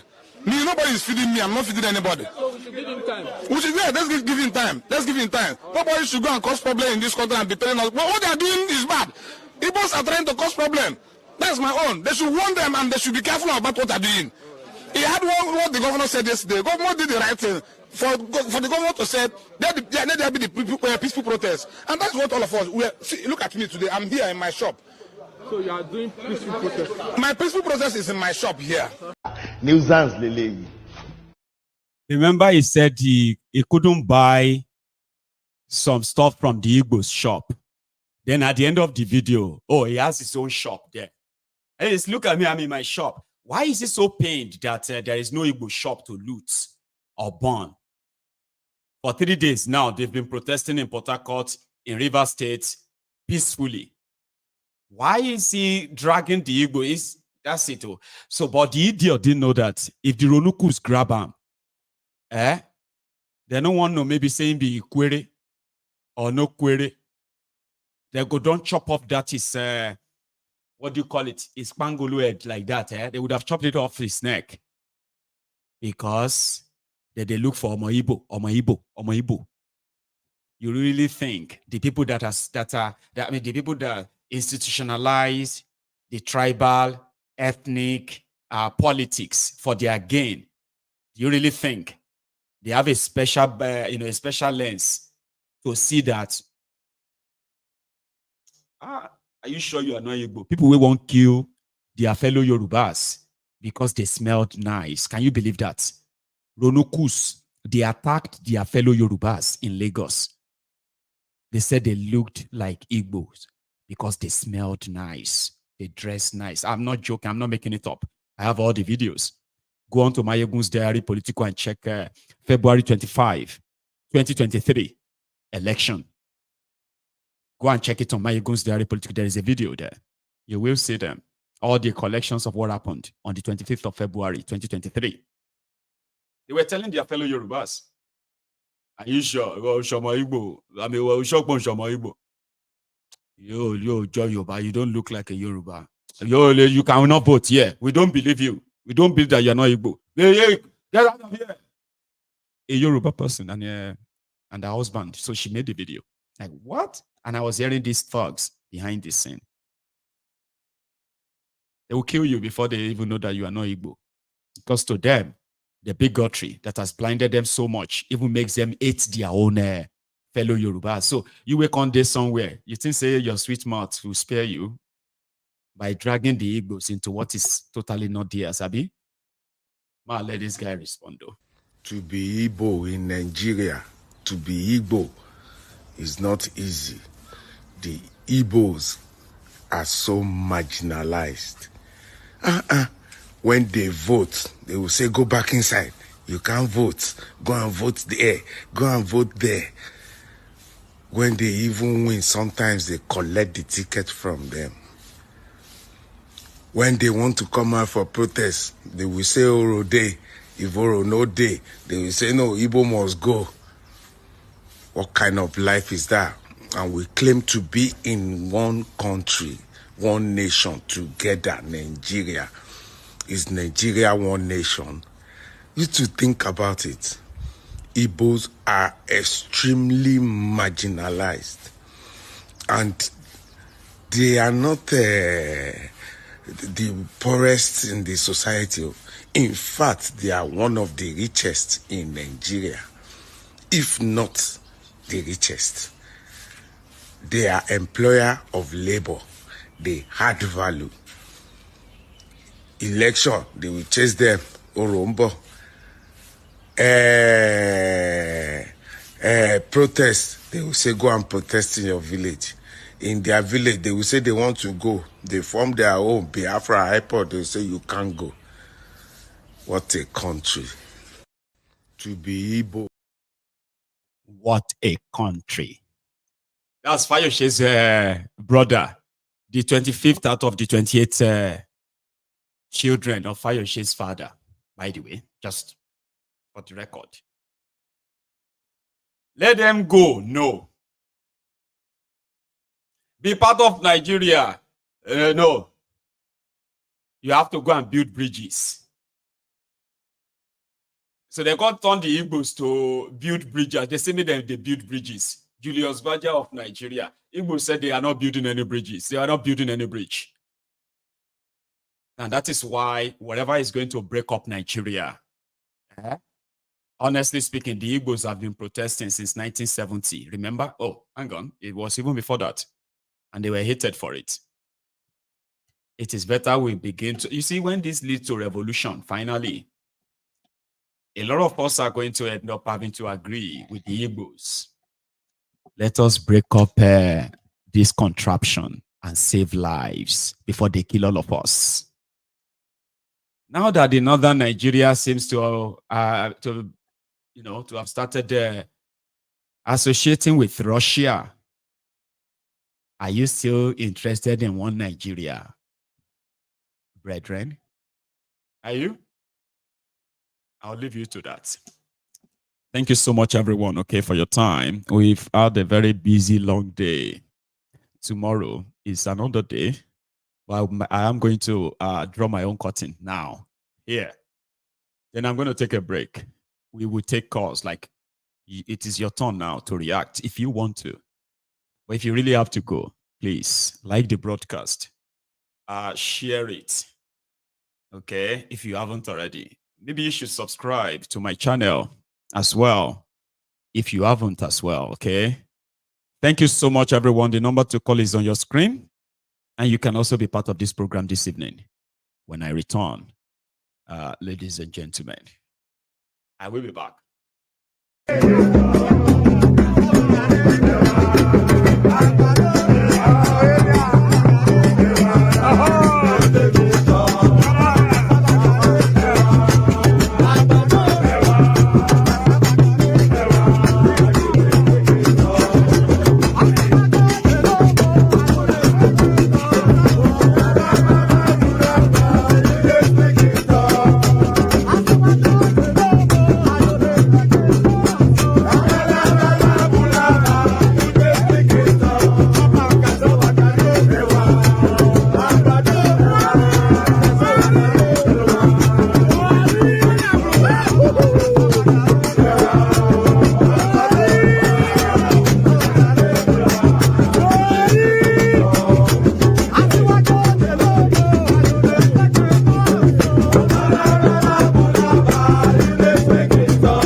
I have a caller. I hope he's still there.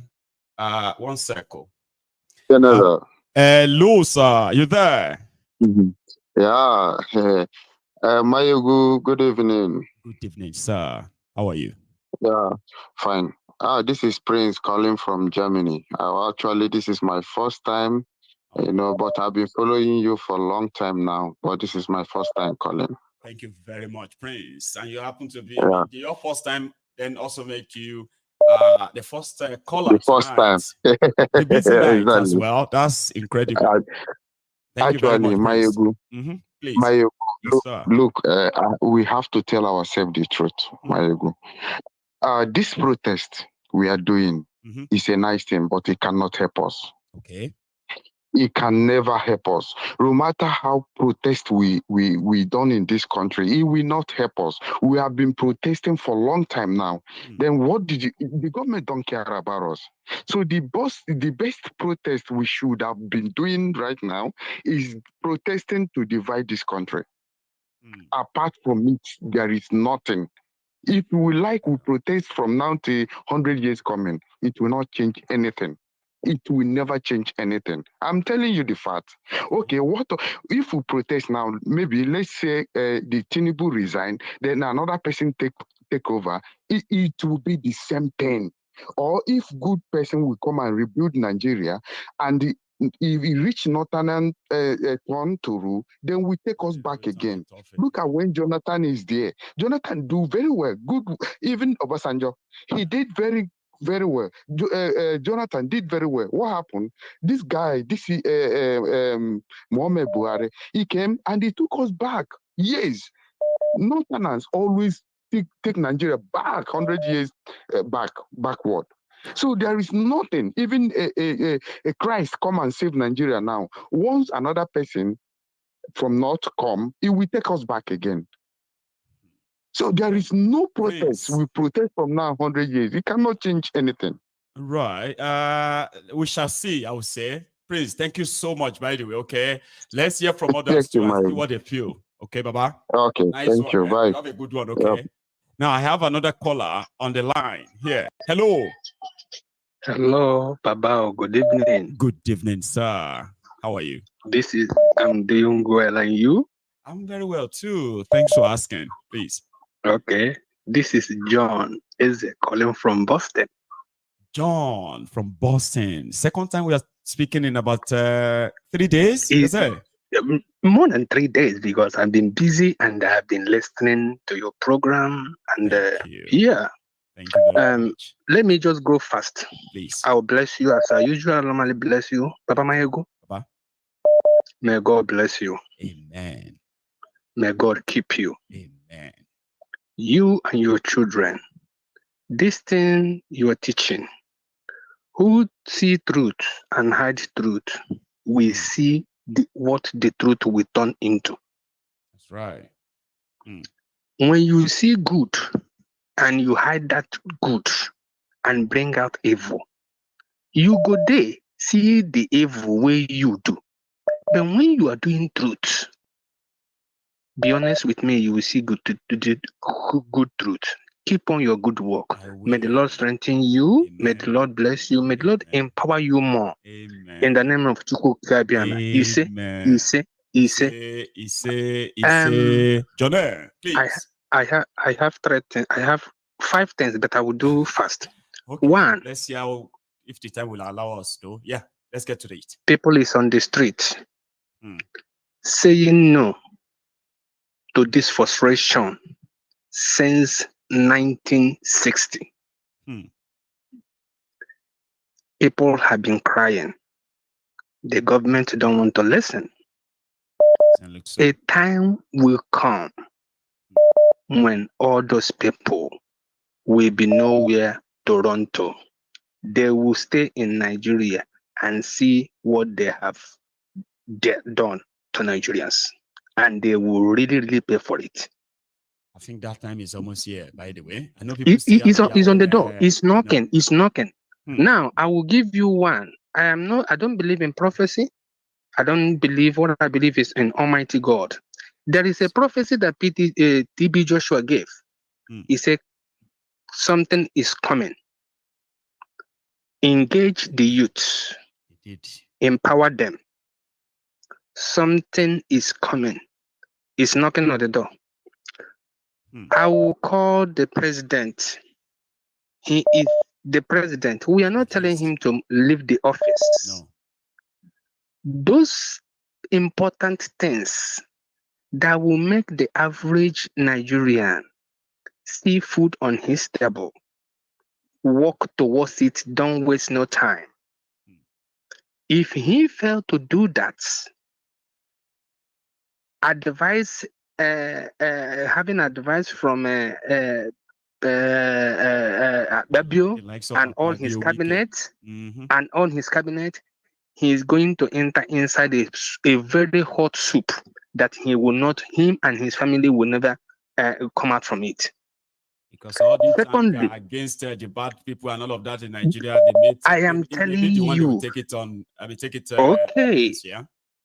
Okay. Now, the mandate, all these legislators you put, the people you appoint, you know them, they are not doing anything. Sack them. Reform it fastly. Don't waste no time. Bring back the subsidy you took. You said the day you entered office, you said subsidy is gone.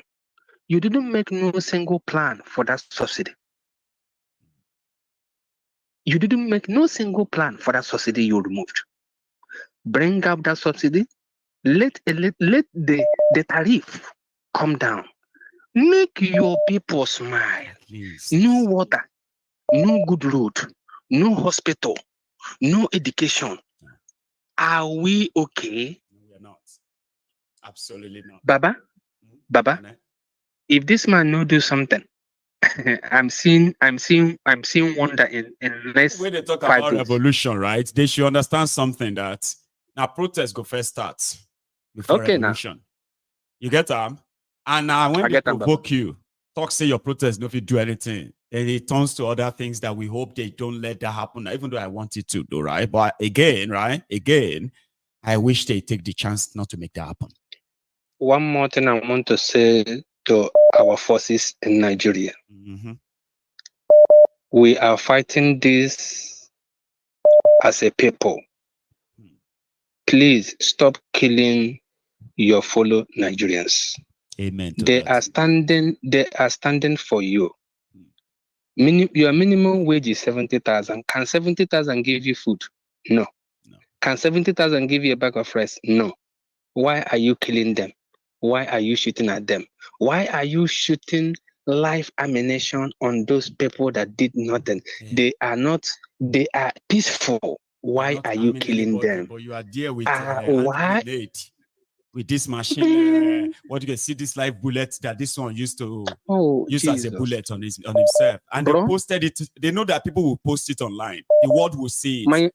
Sir, Mayogu, what shocked me this afternoon when I was listening to your program is a military man showing what his lunch is. Yes. If you give a dog that food, the dog will not eat it. No way. A military man. We have to be ashamed of ourselves. It's really shame. Have a good day, Baba. May God bless you. Keep on your good work. Thank you so much. Okay, you have a good one yourself. Okay. And I have another caller though, right? I'm going to tell him to hang in there for me for a second, okay? Now, I want to remind us, yeah, it's true. We had a lot of us in the temple this evening. But if you do not really like the broadcast, that means it's just going to be like you are not here. Please do. Hello. Hello, Mayogun General. Good evening to you. This is the African Wahala. The African Wahala. Baba, how are you today? I'm doing very well, my bro. Thank you. What about you? Well, I'm still here, surviving. Thank you so much for asking, man. No, that's awesome, man. Thank you. Thank you for your work. Thank you for bringing all this, for summarizing all the events to us on a day-to-day basis. A lot of us, we had to run away from the evil country, and we don't have the opportunity to participate in what is currently going on, but we are supporting the people. We are giving you moral encouragement. If you have your bank accounts that are trusted avenues to send money that would support this protest, share it with us, those of us that ran away, and we can support financially. Because at the end of the day, we are all in this mess together. Whether we like it or not. Yes. I was going to speak about the northern. It's not even about the north, because I'm not trying to be generalizing anybody. Everybody is guilty at this point. North, south, east, west. I've seen multiple videos that you shared with us where, young northerners, you find kids that look like they are like 12, 13, breaking gutters, harvesting the metal rod inside the gutters so they can sell. It's all in the name of protest, but now they are looting and, they are destroying infrastructure and all that stuff. The natural reaction of a lot of us, the natural reaction is to condemn what they are doing. Yes, you should condemn what they are doing because, it's detrimental to society. But at the same time, we need to understand that these young people that are destroying the infrastructure, that are looting, they are a product of their environment. That's all they know. A lot of these young people, they were born into societies where they have zero education, which was intentional. Their leaders intentionally refused to educate them. They don't even have primary 3 education. They can't even read or write, and they are 15 years old. If you're 15 years old, you can't read or write, you have no education, no enlightenment, you don't even know if you're a citizen of any country. The only thing that you know in your life is to read Quran. Because when you were born, your parents gave you to an alfa. They gave you to an imam that will be training you how to read the Quran, and you have nothing else in your brain apart from the Quran. Now that you're 15 years old, you're unemployable, you have no skills, you can't even communicate, and then there is a protest, zanga, and the first thing that comes to your mind is to loot and destroy the infrastructure. It's not your fault. It's not their fault. It's their leaders, my brother. Their leaders intentionally put them in that situation. Like the Kaduna State governor said in the recent Arise News interview, explaining that, listen, we, including myself, those of us that have been their leaders, we are to be blamed for the insecurity, the Boko Haram, the Fulani terrorists, all that stuff arose as a result of the lack of education and enlightenment of these people. That's right. So these monsters that are destroying the society were created by the politicians. That's the bottom line. I mean, how come Ganduje? Look at Ganduje. He's one of their leaders. Are they embarrassed? Will they change? You know, if they say, are they embarrassed? Yes. Will they now change? No, you would have to make them. My brother, my people in the temple. I know a lot of us are angry when we see people looting and destroying public infrastructure in the name of protest. But we also need to understand that those people, that's all they know. It's not their fault. You could have been in that situation if all you had in your life was how to read Arabic and nothing else. You have no education, no nothing. You will loot. To read that, but they didn't create an economy that they can exist. Zero. Put that to use to help themselves. It was practically just to control, cage them, man. It's unfortunate. That's it from a mental standpoint. So I really hope, yes, sir. I really hope this protest will yield results that will eventually help us get out of this mental enslavement that we find ourselves in. But thank you, my ego general. Thank you so much, my brother. And you too. Yes, sir. Okay. Thank you. That is the African Wahala. Now the line. Let's go get it. Let's go get more. So you can be part of this as well. If you make use of the number on that screen, it is just WhatsApp call only, just in case if you are calling it directly. Don't call it directly. Okay. So there was this cheating I discovered, right? So I had to take the SIM card out and leave the WhatsApp only. So you see, if you call directly, as others are calling through the WhatsApp, the direct call is going to cancel the WhatsApp calls. Not cancel it, just going to put them behind, and your call will be the one that comes through. And WhatsApp, everyone can call from everywhere. It's just an internet call, isn't it? So I have another caller. Yeah. Hello. Hello, Mayago. Good afternoon. Good evening from here. Good afternoon to you. How are you today? Fine. Mayago, from what I'm seeing in Nigeria now, from the guy that called that want to swear with his own life that nothing is going to come out from this, I want to tell him something. Nigerians are peaceful people, and when they go out of chain like this, anybody that did wicked to them or try to push them down will be on the run. That person will be scared. I swear, these guys are scared inside their rooms now. Yeah. Understand me? So they are unbothered. Now that person is not paying attention. You will see. Today is the third day. Maybe before you get to fifth, they may do something. Maybe they will come out by force from their holes. But as I'm talking to you now, concessions, right? But if anybody thinks using soldiers and all of that at this stage is going to stop the protest, people are not. That means that person is not paying attention. Tell them. Yeah, because I want to tell that guy. This thing now I'm seeing, although that the Southeast are not joining it, but silently they are behind this thing. They are doing their own too, but they want to sit at home and watch and see that if others will be serious with it. But as I'm seeing it from the north, and the Lagos is coming up, you see that woman that was talking and she started crying. People are getting emotional. All those old men, old women, they will come out because Nigerians, they want something. They want somebody that will start it. But those elites, even their children, that's why you cannot hear their noise anywhere, even on Facebook, on the radio or anywhere. They are scared. 100%, they are scared. You understand me? I have stopped seeing them flaunting all those their usual card now. Especially in the last 5 days, they have stopped, the usual social media flex, Instagram and all that. I've not seen any of them.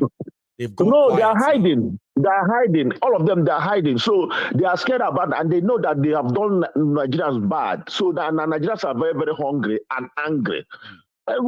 So that guy that said that, let him know that these guys are coming. This thing will yield something. Something must happen before you get to that 10th day. So let me go to that guy in Ikwere that said he's Ikwere. I wanted him to just say his name. Just say his name, and from looking at him now, they cannot differentiate. It looks so Igbo to me as well, by the way, in case if that's what you want my good 2000 in Lagos. There's one fight between Hausa and Yorubas in 2000 when the Yorubas started killing the Hausas at Orile. At Orile, nobody ran away. No, Lagos did not shut down. But immediately they said the Hausa people are already here. They are coming everywhere. Nobody's going out again. Even me, I don't go out again that time because they said Hausa cannot differentiate who is who is Igbo, who is Yoruba. So for him to be standing there telling me that he wants to buy VC and he has his own shop and Igbos are closing that. What's their business? They want to close their shop. If they open their shop, if anything comes, they will come to their shop and loot. I saw a man angry that he's been targeting some Igbo shops ahead of the protest. But going there on the first day, they were shot. He went there on the second day, they are shot again. Oh, damn it, man. These Igbo people are smart. They are not opening shop. Now we can't loot. So he decided to blame them for the protest. That's what I think. Go on. Then, lastly, this issue of Yoruba and Igbo, because Tinubu is there. Yoruba, my brothers, no, please, you people should not beat that drum of war. Because Igbos, we are very, very peaceful people. And you people have made Mayaguna, it's like Mayagu is defending us. But that's what they are seeing now, like Koiki said. You are defending us. But you know. That's why I say all the time don't think the Igbos need anybody's pity. The reason why I speak more about all this injustice is because the contraption in Nigeria, nobody is spared. We're all supposed to be like the Igbos right now, fighting for something they've taken from us. But go on, yeah. I don't know how I will put it so people will understand it. For me, I used to tell my friend that Igbos are the most brutal people on earth. I'm Igbo. They are most brutal people on earth, and they are nice people, But they are not scared. But they don't start anything early. They can take their time. But when they start, they don't stop. But there's nothing will make us Yoruba and Igbo to fight because the people that are doing this thing are nobody. They are nobody. So they are nobody. So my brothers, Yorubas, you people should not, and Igbo people too, we are not fighting with any Yoruba people. Close your shop, do your own sit at home like you're supporting the protest. But this drum of war, don't listen to them. They are miscreants, they are arboros, my brother. Thank you so much. Thank you too. You have a good one, sir. Okay. So I have another caller. And this is me again trying to remind us that we only have just about 25. Oh, hang on. Oh, it says 45 minutes. Okay, we still have time. But anyway, like the video. That's what I wanted to say. Yeah, hello. Hello. Yeah, yes, sir. Can you hear me?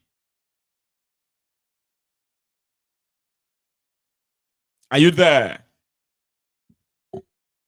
Oh, so sorry, yeah. Like it is hotline, and sometimes the network can just mess it up. Imagine you've been trying and dialing for hours, and then I have another caller here. Hello.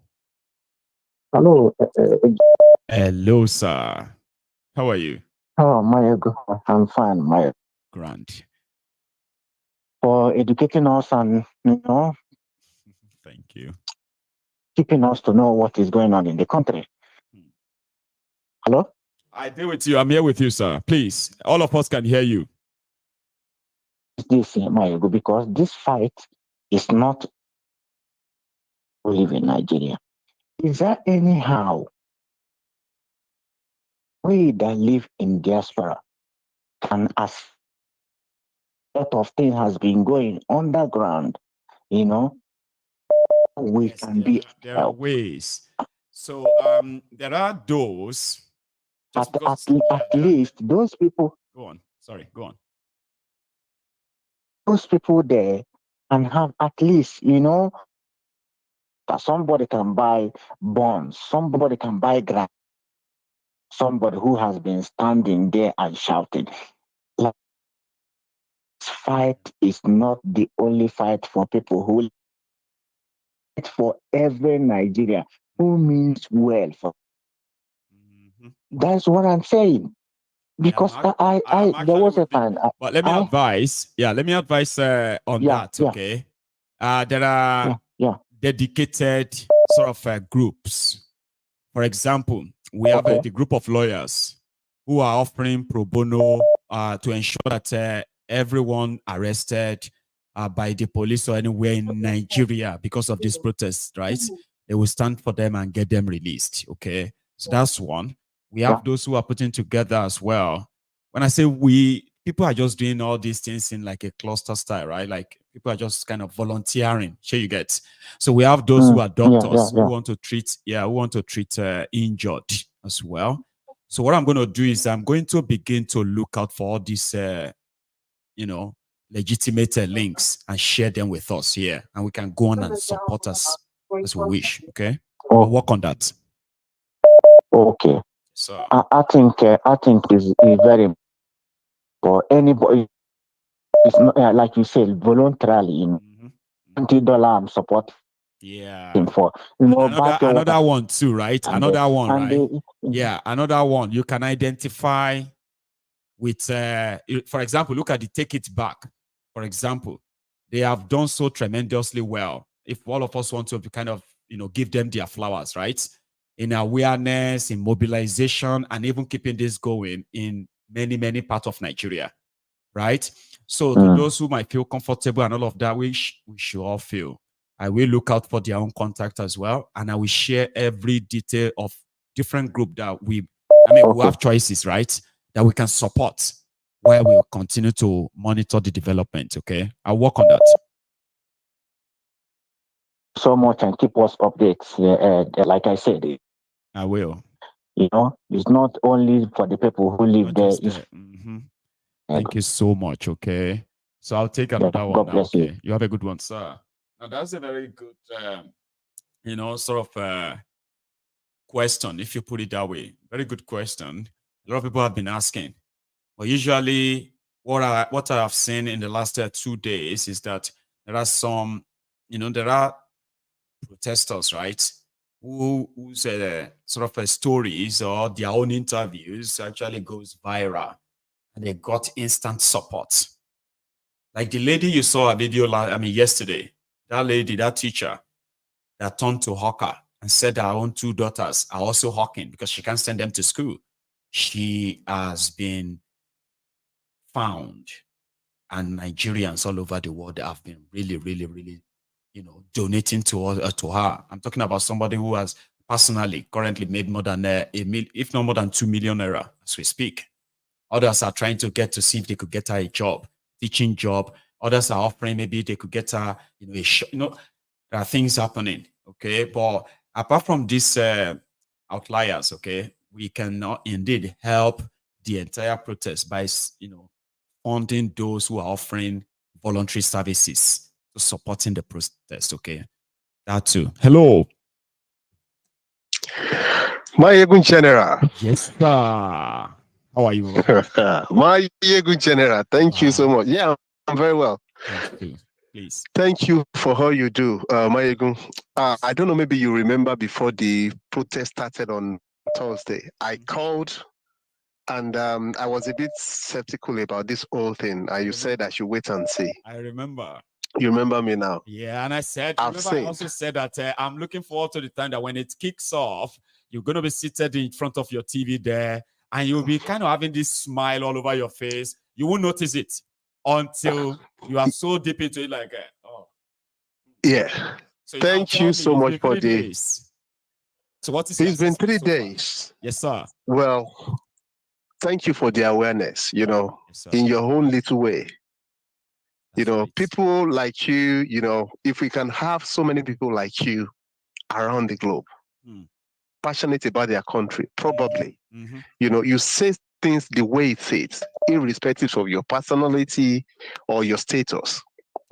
That's by the way. And I get cancelled for that many times. Remember? Yes. Yeah, I know. So thank you. Yeah, thank you. So let them continue. At the end of the day, God is going to judge everybody. Absolutely, man.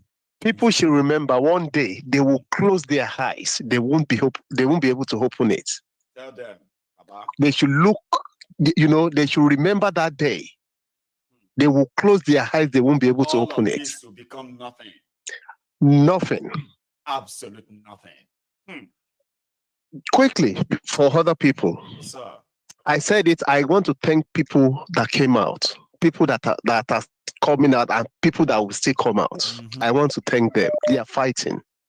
Yes, they are. Fortunately, I'm here. People may think, oh, well, why are you not there? But part of me is still in Nigeria. No doubt. Because when you wake up, you look at your fellow human beings back there, struggling, suffering, and you are there in your own comfort. You spew out rubbish. Number one, why are people asking Tinubu to come out? To come and say what? Why are we even talking about him coming out to come and address what? So he comes out now, he addresses everybody, then you go back to your houses. It just gets everybody angry more. Watch out. Nobody should people should stop even saying they should say something. So why do you want to? It's even better for him to just go by so that everything because when he speaks and they say, she'll be president, it is a road support, then everybody goes home. If you don't go home, then they will start teaching, killing people. There's no point. You know, even what he's going to do, he's not going to do it right and there. He's only going to tell you that so that you can go to your various houses. Nobody is going to ask him, that is it. Then when you come out again in the future, why do you come out again? So this is what people should see this as opportunity. So I said it that day. I said this will be the last straw. A president presiding over 200 million people. People are being killed. And you sat down there. There was a madman. He was saying,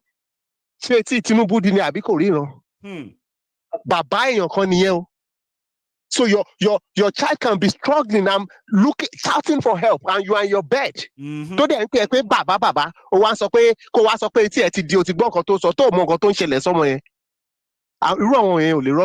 sorry if I'm speaking by my language. No, I love but we are talking about it. We are talking about the celebrities. I didn't know anything with the politicians. Let's forget about them.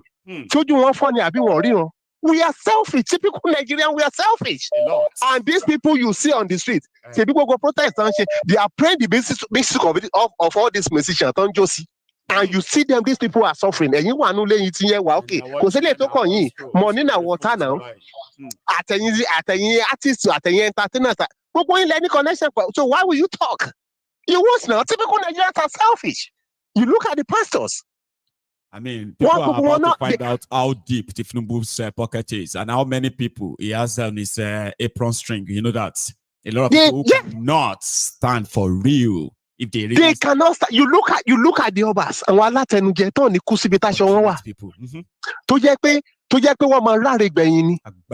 I trying to say? My concern is my ego. I keep saying this. Sir. No. This is day 3. Can you be in this country in a civilized world? Your people are being killed and you are sat there and you are saying you are no now.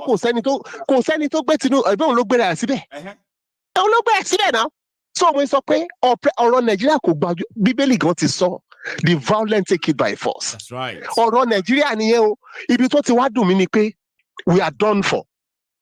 Fire for fire. I was looking at one of your videos this evening. Yep. Look, maybe it was in Kano. The police were beating those people with sticks, with everything.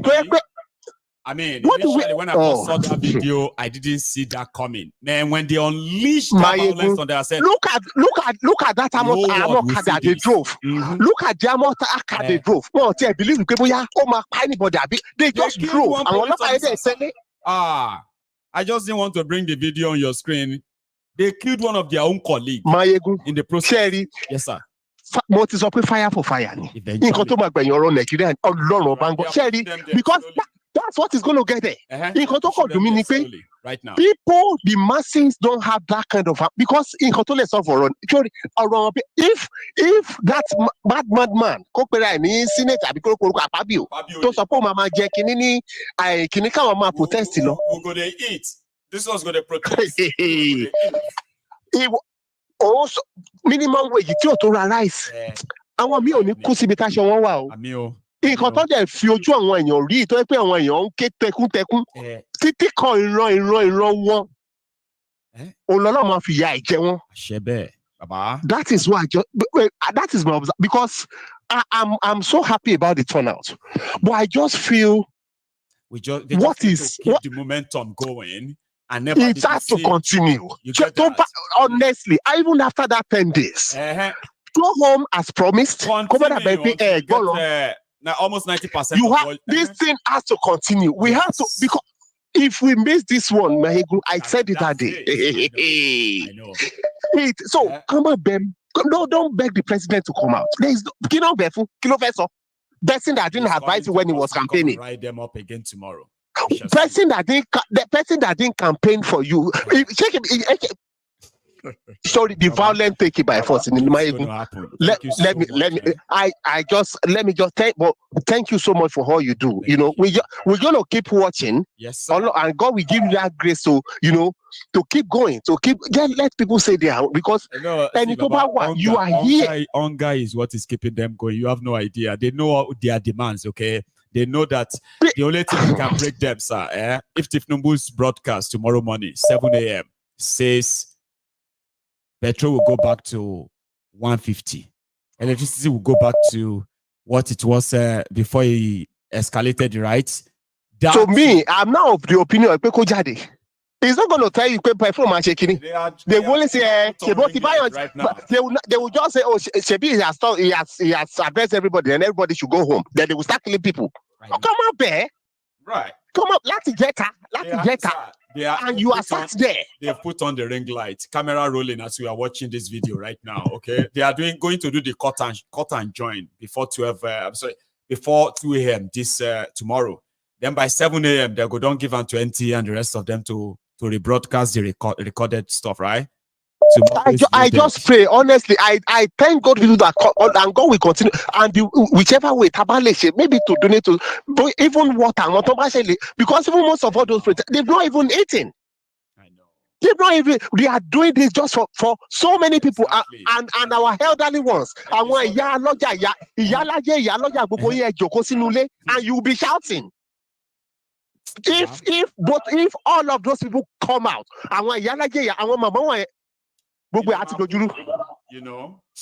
but we shouldn't sit back. Thank you so much. Let me take another one again as usual. Okay? Thank you so much, Michael. Thank you. I appreciate the fact that you are already coming around, and I hope they will continue to impress you, continue to believe in them. Okay, it's been 3 days. Tomorrow is 4th day.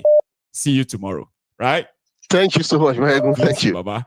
So I have a reminder, because we have just 30 minutes to go. Now, 30 minutes can sound like maybe still a lot. If you haven't really paid your offering, please do now before it is too late. I have a caller. Hello. I have paid my offering already. I paid it in double. Double, triple, and all that. You shall be blessed, Baba. Thank you so much. Baba. Yes, sir. My good general, Baba. Baba. Thanks for the good work. Thank you too. Thanks so much, please. And this is Ade from Korea. Oh, Ade again. I was actually looking at that. I was like, is that Felix? So, okay, it's Ade. Now, another prince from Korea. South, I mean, not. South, no.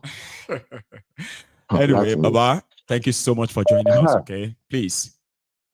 Thanks to all Nigerians for coming out to show what they have in mind, but say no to destruction. At least. Yes. I can say they took so long before coming out, because when this man came into power, though we know he's a master strategist, but you have to put the word dubious master strategist. Exactly. Because he stole the election. So after he came into power, people were patient with him. They were looking for what he has for them. Suddenly, we knew quite well that before he came into power, Boko Haram has spoiled everything. They destroyed the Naira, everything. We knew all these things. But when he now got to power, he doesn't have policy from the beginning. But we're waiting for what? Okay, he has done it in Lagos. According to people, he has done it in Lagos. But Lagos is different from Nigeria as a whole. Suddenly, he started distributing cars to senators with our money. Suddenly, they budgeted 20 billion for house to construct, to renovate house for Shetima. Vice President. Yes. All the leaders, Christian, Muslim leaders, nobody voice out, nobody fight for us. They were still waiting. He bought what do they call this thing? I've forgotten. Remember that one? Yes. Two presidential jets as well. And all these things they are buying, they have money to buy it. But for the common man, they are bringing up programs that will materialize in the next 3 years, 4 years before they will hit. And they keep sharing money in the house as well. I don't know if you understand me. And people see, may I add small in between that space, right? They budgeted 180 billion or so for the National Assembly. They rejected, they increased it to 348 billion. Now, do you know that they have received over 167 billion between January and this July? This House of National Assembly, they have already drawn 167.8 billion from Nigerian Treasury. And on that ground again, they keep sharing. Wait now. Yes. You know something, right? The entire education, health, Ministry of Works, Ministry of Power for electricity in Nigeria. The combination of these four ministries, right, only got less than 80 billion from Nigerian accounts. That means half of 160 something. There are only 469 people took 167.8 billion in 7 months, right? But combined ministry of health, education, works, and power got less than 80 billion naira. And they are telling Nigerians that they are working, their reform is working. Underground too, they keep sharing money until we heard of better edu, the one she stole. You know, there's this thing in Nigerian politics. They believe that if people are suffering, after all, they have people in abroad who will be sending money to them to cushion the effect. So government has removed himself from cushioning the effect. So they believe that after all, they have many people are abroad now. They will be sending money to them. They rely on our own money, and they keep sharing money, keep sharing everything. Tinubu has nothing to offer. He's old. He has nothing to offer again. So all these policies they are playing, it's Igbo today, it's Igbo tomorrow. There's this particular video you played some days back. I think maybe this very week. Right. Concerning the Oba Palace, right? Yes. You know, during the hairstyle. Yes. The Oba Palace. Yes. You have to cut out that video, cut it short, right? And tag it so that we can keep sending it out that we want Sowore or Sowore and Oba of Lagos and the rest of them to show us the Igbos in this video. You have to keep sending it out. Because there is none. I don't want to bias here, but I know we've seen a lot of things happening in the north now. You know, that is the whole style of rioting, right? They've destroyed. But you've never had any of these Yoruba politicians talking about the north. But they only target like the calling them out and say the northern side. And we are here to change. Yeah. That's the politics. That's the politics. That's the politics they'll be playing, and it has to stop. And we can't be part of them. So I want them to continue protesting until they answer. All their demands must be answered. God bless you. They just want to keep sharing the money. Keep sharing the money. He has there's no policy that's going to materialize in the next 2 years or 1 year. Look at Abiola's son. Nothing. Bastard, Abiola's son. You can see. You did hear that one too? I was so shocked yesterday. See him talking rubbish. So, Mike, let me give some people time to talk to you. So Okay? much. Thank you so much, Baba. I really appreciate Baba. It's You are really too good to hear much. from you, okay? You have a good one Yeah, too, you are too okay? much, Baba. Nice one, nice one. I've been participating on everything you've been doing underground, so don't worry. Right. Okay? Right. Thank you Okay. so much. Thanks, Okay. Baba. I appreciate that then. You have a good one yourself, okay? Now that's grand. From South Korea. I do have another caller, and I believe this is from Nigeria. Hello. Hello. Yeah, good evening, sir. Good evening to you, Baba. How are you? Yeah, I'm calling from Port Harcourt. Oh, from Port Harcourt. How is Port Harcourt? Yeah. Fine. Very peaceful. Thanks. Thank God. For having people like you. You know, I want to be grateful for people like the life of people like you in Nigeria. I know that one day Nigeria will change. And it's not, I'm not speaking words of flattering. Let me just borrow that word from our so-called, Mr. Threatener. But we thank God I went out to do our civic rights and protested as we wish to do. I want to say something. Hello. I'm there with you, Baba. Continue. I really want to say something. Please. They are saying Igbo, Yoruba, the Northerners, the Hausas. I'm just pleading. This is not what we are in for. We are in for a serious fight. If you check back times, Nigeria, in fact, Nigeria is no, how will I even put it? Like, we're going to just own something that this is what we have from this administration. Like, let me just say, yeah. That this is what, like, this is what we have gotten. This is our benefit of voting. Every person that comes out there, you just feel that this is kind of a house that's being held by just one man, and he decides short and take all the profit and the benefits. And even if it's your own house, your children, if you are not doing right, your children will be able to question you that why are you doing like this? We want to talk about a whole nation, a strong nation, a giant of Africa, so to say. Yes, and yet now we are being deteriorated to the fact that youths, mothers, children are be crying. We are hungry for a great nation, a nation that where I come from. I am from Bayelsa State precisely, and then I grew up in Rivers State. Oil was first discovered at Olibri, when old Port Harcourt. But if you go there and go and check go and look the life of Olibri and the community called Olibri, you won't believe it. I'm from Stanijo. You won't believe it. Now let's take that one apart.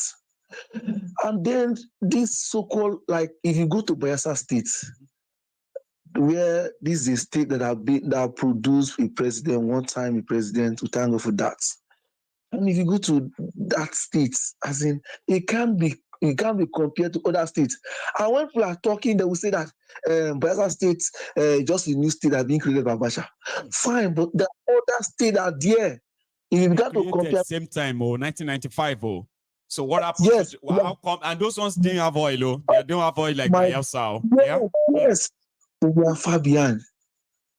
And then I went to school in my own state. My brother, street lights. Kudos to our current governor, who is trying to do some kind of things. Even if that, I'm not really doing it for I know what to do. We're not supposed to be celebrating politicians because of what they do, because that is what they are there for. I know. But you are appreciating that at least it's done something you saw yourself with your eyes. So there's nothing wrong in that. Yes, that's what I did. But you see that this oil producing states, nothing to show forth. The life of poverty is high. Hello. I deal with you. Yeah. You know, we expected more. Okay, now I don't want to be be too ethnic. Like I'm coming out from Ethnic yes, but yes. I don't want to. Okay. Yes, I don't want to. I don't want to be at that level. I'm talking about. I'm just using a case study of Bayelsa to to portray points. And now you see that as within by some citizens in the states or in this so-called Nigeria data have said that okay, since we can't afford, I'm not saying that it's right, since that we can't, they cannot look at us and we don't have anything to hold on to, and even our brother have gone there and nothing to show for us, and then we don't have anything to hold on to. We believe that our brother is a good person, is a good person, but the people around him, just like what they are seeing now in Tinubu might be a good person. He might be a good leader, or he might be having a good policy for Nigeria, but yes, but the people around him, the people around him, I don't want to mention some kind of things. He can't come outside. That is why we are saying in our protest in Port Harcourt here. We are saying that let him come out and talk to us directly. Let's hear from him. Yes. So we are tired of hearing from this person, this one saying so that the president saying something like this. You know that when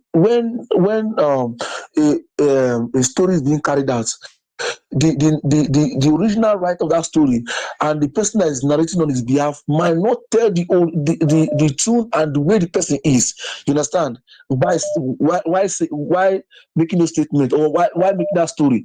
They will go and add something or reduce something out of it. So that is why we are clamoring to come outside. Yes. I know. Thanks so much. Because of our time, bro. Yeah, okay. I appreciate. Just a minute. All right. Just a minute, please. I understand. All right. And then these citizens have decided that okay, we don't have anything. They started refining this crude or this oil that came from their side. They are close to it, and they just refine themselves. And then they try to stop instead of encouraging them or making it to be legal so that it will create employment in the system.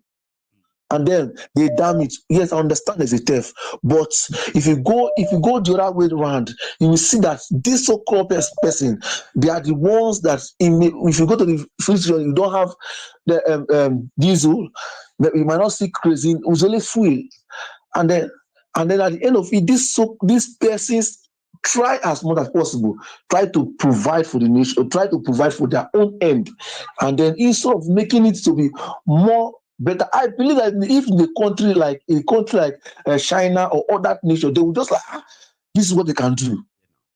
So I don't want to go more further. People, they know what to do too, but it just simply means that they can no longer enjoy the money they steal from you if they have to do the right thing. Baba, let me take another one, okay? Because of our time, okay? Thank you so much for the effort, right? And you stay safe, okay? Stay safe. We are going to hear what he has to say tomorrow, okay? And I will see you tomorrow. Baba? Thanks. Cheers, man. A good one there from a brother from the Creek, Niger Delta. Is a Bayelsa boy, which means he's supposed to be like a Dubai prince if Nigeria was a real country. Okay, he came from a place where Nigeria's crude oil is being extracted in a commercial quantity, like a lot of it. They only have just 8 local government areas in Bayelsa State, and like I said, poverty there actually walks naked. It's unfortunate. So I have another caller, and I believe that's Aduke. Is that you? Hi, Uncle Michael. Yes, good evening. Oh, great. Kaleo. Kaleo Aduke Ke is with us this evening. Please. Yeah. Uncle Michael, I've been practicing my Yoruba.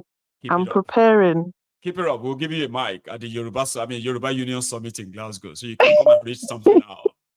That will be fun, right? Keep it up. I mean it too. Make sure you have something to show. Practicing. Right? Good one. Yes. Yes, sister, please. After listening to the last caller, information is where the power is.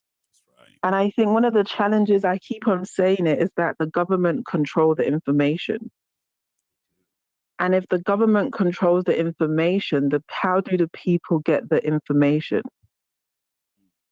So the average Nigerian, like I always say, Lagos is not Nigeria. Abuja is not Nigeria. And like the caller just said, Bayelsa, all those other states, Maduguri, there's so many states that do not have an ounce of infrastructure. So the information that we're hearing on the internet is not the information that average Nigerian is hearing. So if the average Nigerian is poor, they don't have a TV at home. They're going to listen to the leaders in their community.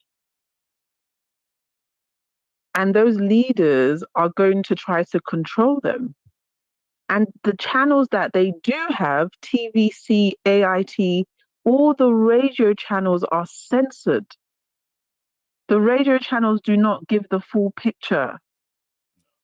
And one of the consistent things I've been hearing today, because I was listening to TVC News, and I hope you can correct me if I'm wrong, Uncle Michael, but I don't understand this narrative of let's not destruct the place. Nigeria is destructed already.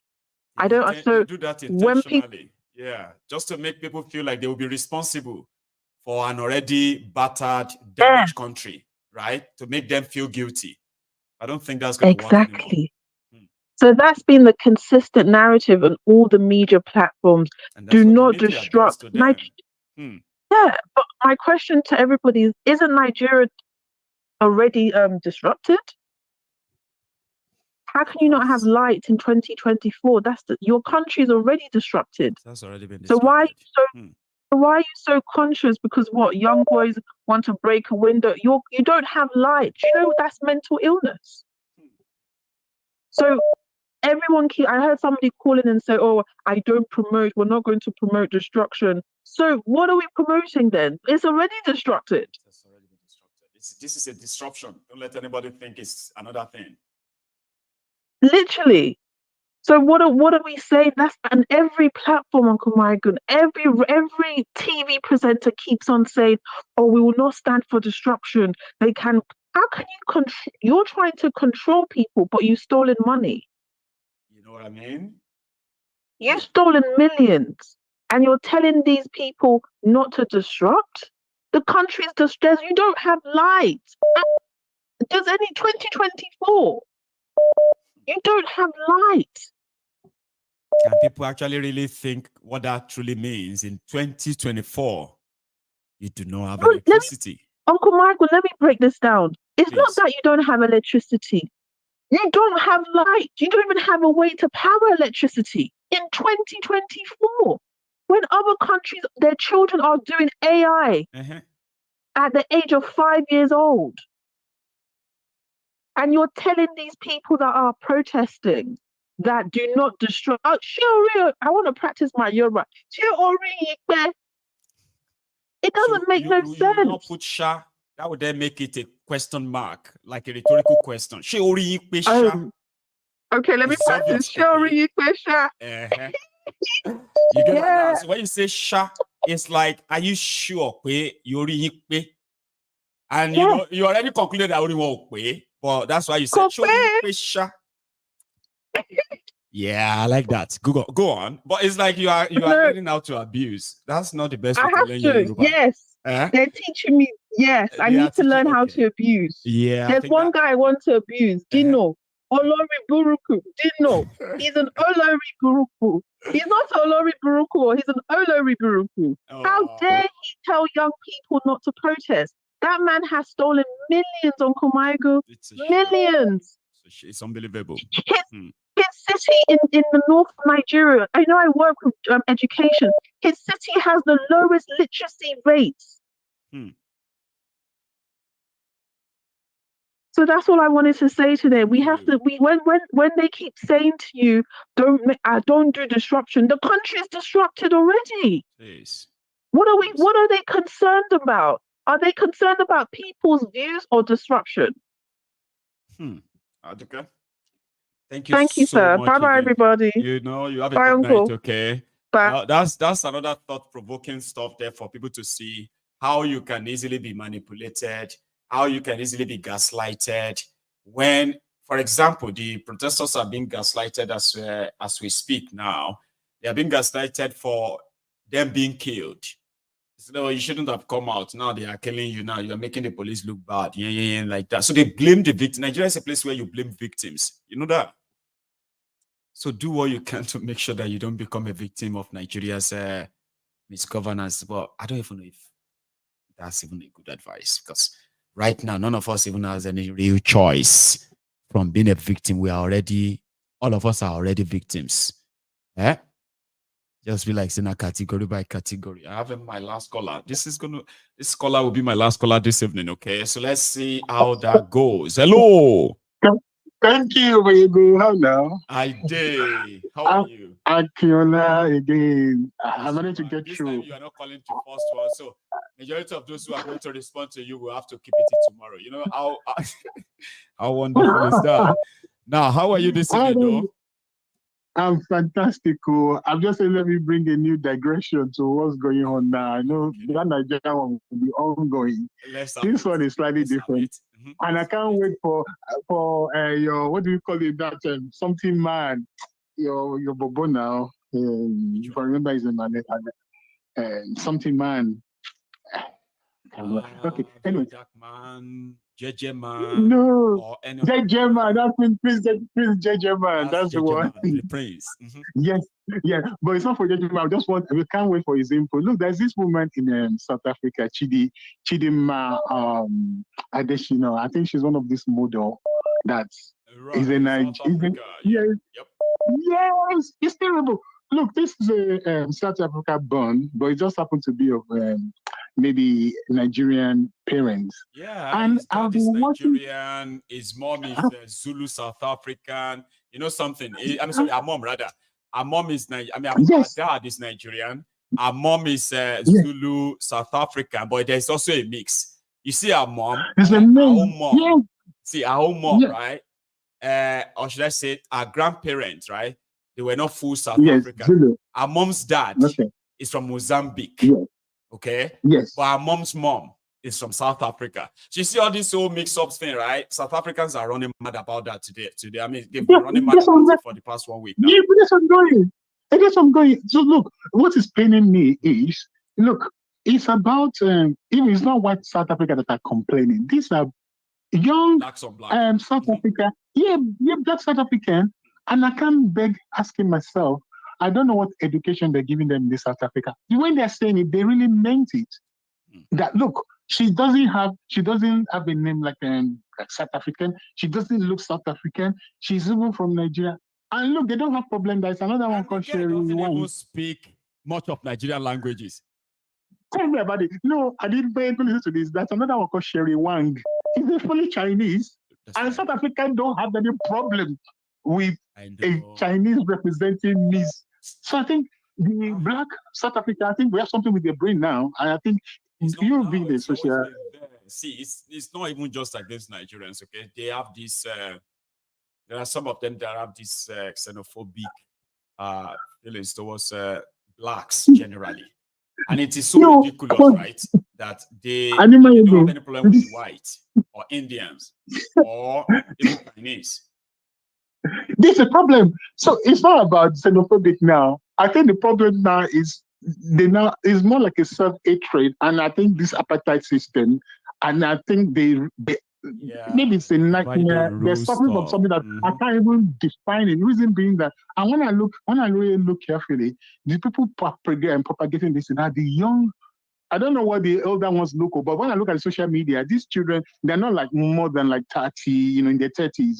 And I'm saying, look, we're looking at young Africans, people who are going to be leaders of tomorrow. And I'm not surprised, even when you see Ramaphosa, in as much as I don't like Tinubu, but if you remember, Ramaphosa passed Tinubu, the essential, if a president of a country see Nigerian president and decide to overlook him, look, Tinubu may be a thief, but as at that point when it comes to South Africa, he represents Nigerian. Look, Nigeria put everything to make sure apartheid was defeated. No, and somebody like that, Nigeria tried though, and that's something that is they tried. They don't understand it. Because you know something, when we say Nigeria supported South Africa, people need to understand what it means, right? Nigeria was giving South Africans scholarship to Nigeria, Nigeria was training their doctors, their nurses, and all of that. Nigerian doctors, Nigerian teachers, they send them to South Africa to go and teach black kids. Free of charge. Free, you know. So it wasn't just that we were giving them food, clothing, medicals, right? We're actually training those we believe should take over South Africa when the whites are gone. All of that lost now. Not only that. Unfortunately. Not only that. Their president ran from Nelson Mandela to Thabo Mbeki. They came to take refuge in Nigeria when the apartheid South thing was going to get rid of them. Yes. They forgot. You know what some people are saying? You know what some people are saying? They're saying that they say Nigeria used to be rich, helping other African countries. So the situation changed for Nigeria. Nigeria is now the poverty capital of the world. People like South Africa, where Nigeria don't help. All other people. This is why when you make them, you better make you take care of yourself and your family than for you to say you won't go help your neighbor. Some people were joking about that online. That look at Nigeria today now. Nigeria is being laughed at, even by South Africa. No, the thing is that that's what I'm saying. I say these youth of South Africa is because you know what? I don't know what they're teaching them because their education look like nothing to me now. For example, maybe they've removed this apartheid in their history. That these children that they're talking about, this Gen Z, they don't even have a clue. And you know what they're saying? Oh, these Nigerians, even when they read, they have clue. Don't get it wrong. They do have clue, right? What happened is that they were not raised to actually value those things. You get that? Even when those of them who are really, really you say intelligent somehow, right? They just brush all these things aside. You know what they say? They say, does that then mean that we have to give all African citizenship? We are all Africans, Pan-Africanism. No, we don't want Pan-Africanism. No, they don't even want that. In fact, they're saying no. I think when I look at the whole thing, I think it's more of they think they should protect the job in their country. But they're not even saying they're protecting their job now. They're saying, look, Nigerians are the people that are bringing drugs, that. But now this girl is a model. She's not selling any drugs. She's just representing, Miss Africa and Miss South Africa. And why she was selected is not based because of her national, based on where she comes from. She's a South African. She met the criteria, but the issue is all of the old criteria, man. She says South Africa. I know that. Only this mob are running mad. I know. And she presented herself, concisely, articulately. She's intelligent. And so that's some of the criteria we did see when she's in the finalist. But the question is, they don't have problem with Phil Craig that came from Britain that is want to be their president in South Africa. They're not running mad because of that. They don't have problem with Sherry Wang, a Chinese, an Asian. That is no element of black pigment. African heritage at all. Absolutely. It doesn't sound like South Africa. She carried it today because the Chidinma carry Nigerian flag. That's a root. It's a root. No, it's a root. It's extra. I know. Yeah, but you need to listen to those young people. No, the way they're discussing it, then they're so serious about this. So I can imagine, Mayego, you visit South Africa now. People are chasing you from the airport. Can you imagine? Man, I used to but I won't lie to you, right? It's one place that I just feel like I'm never going to be safe, South Africa. And I do have a lot of viewers from South Africa too. I just pray for all of them. No, exactly.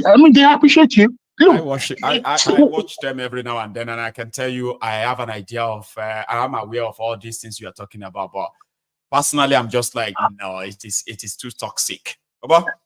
It's toxic. Okay. Thank you. I'll let you up just before you run.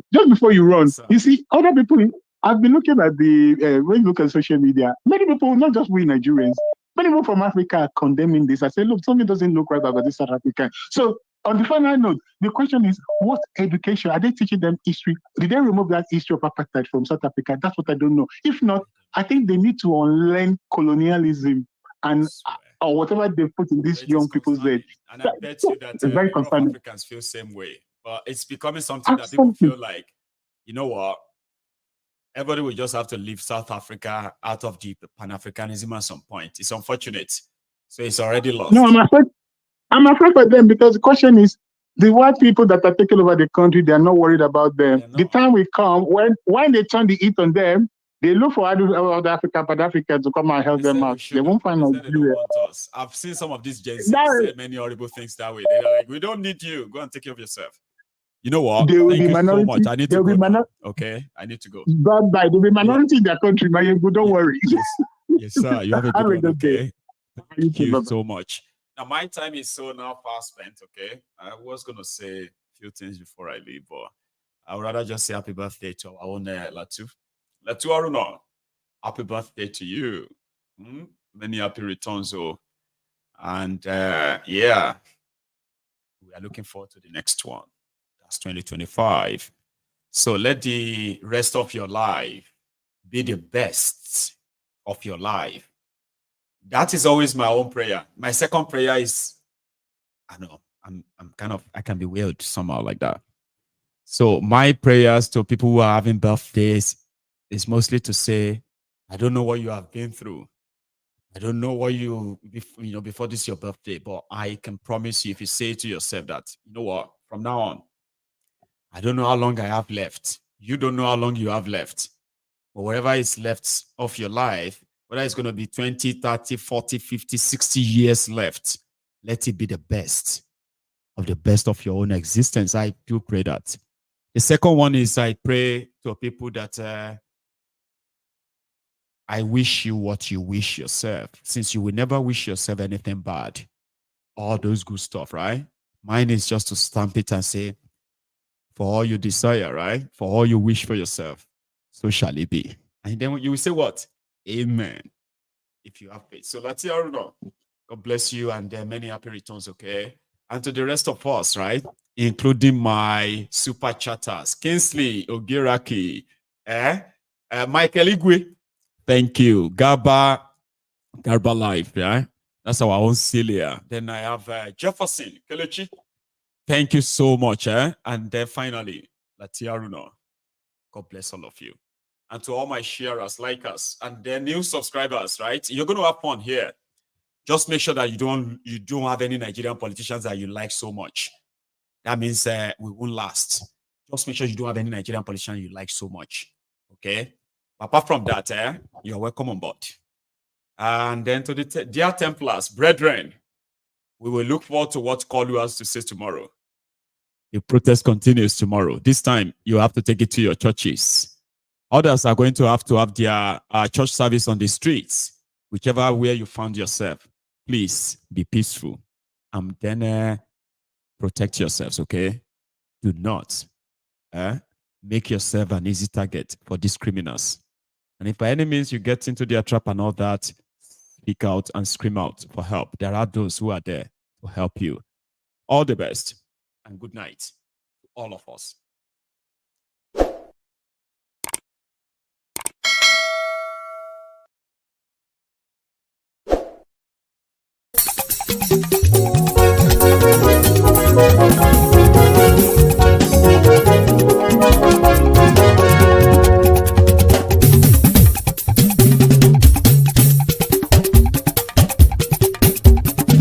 Mayegun làwa mọ̀ làmọ̀ tó dòdòdò.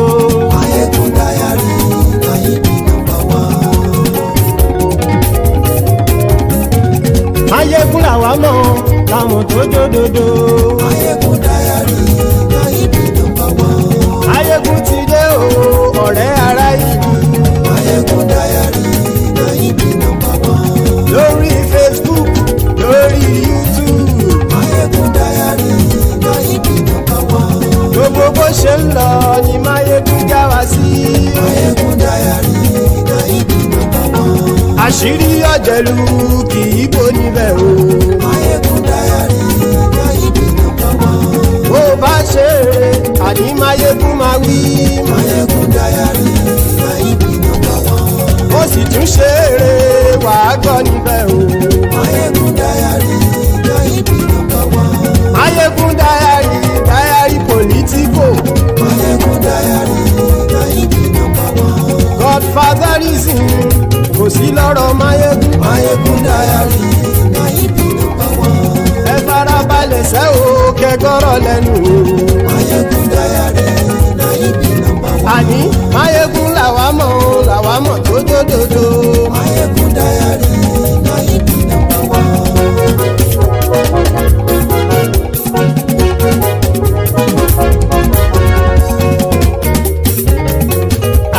súnra kì í. Máyégún ti dé. Máyégún ti dé. Ọ̀jẹ̀lú ẹ̀ súnra kì í. Máyégún ti dé. Àní ẹ̀ súnra kì í. Máyégún ti dé. Lórí Facebook. Máyégún ti dé. Àní ẹ̀ súnra kì í. Máyégún ti dé. Lórí YouTube. Máyégún ti dé. Àní ẹ̀ súnra kì í. Máyégún ti dé. Bọ́ bàbá gbé wúrẹ́. Máyégún máa wí. Àní ẹ̀ súnra kì í. Máyégún ti dé. Ijó ìgbádìyẹ. Máyégún máa wí. Àní ẹ̀ súnra kì í. Máyégún ti dé. Bí pẹ̀sìdó bá rúfin o. Máyégún máa wí. Àní ẹ̀ súnra kì í. Máyégún ti dé. Bí gómìnà kówó jẹ. Máyégún máa wí.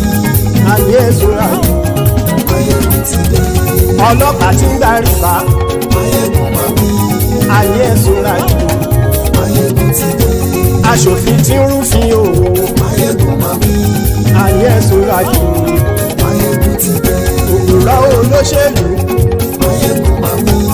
Àní ẹ̀ súnra kì í. Máyégún ti dé. Ọ̀jẹ̀lú ẹ̀ súnra kì í. Máyégún ti dé. Àní ẹ̀ súnra kì í. Máyégún ti dé.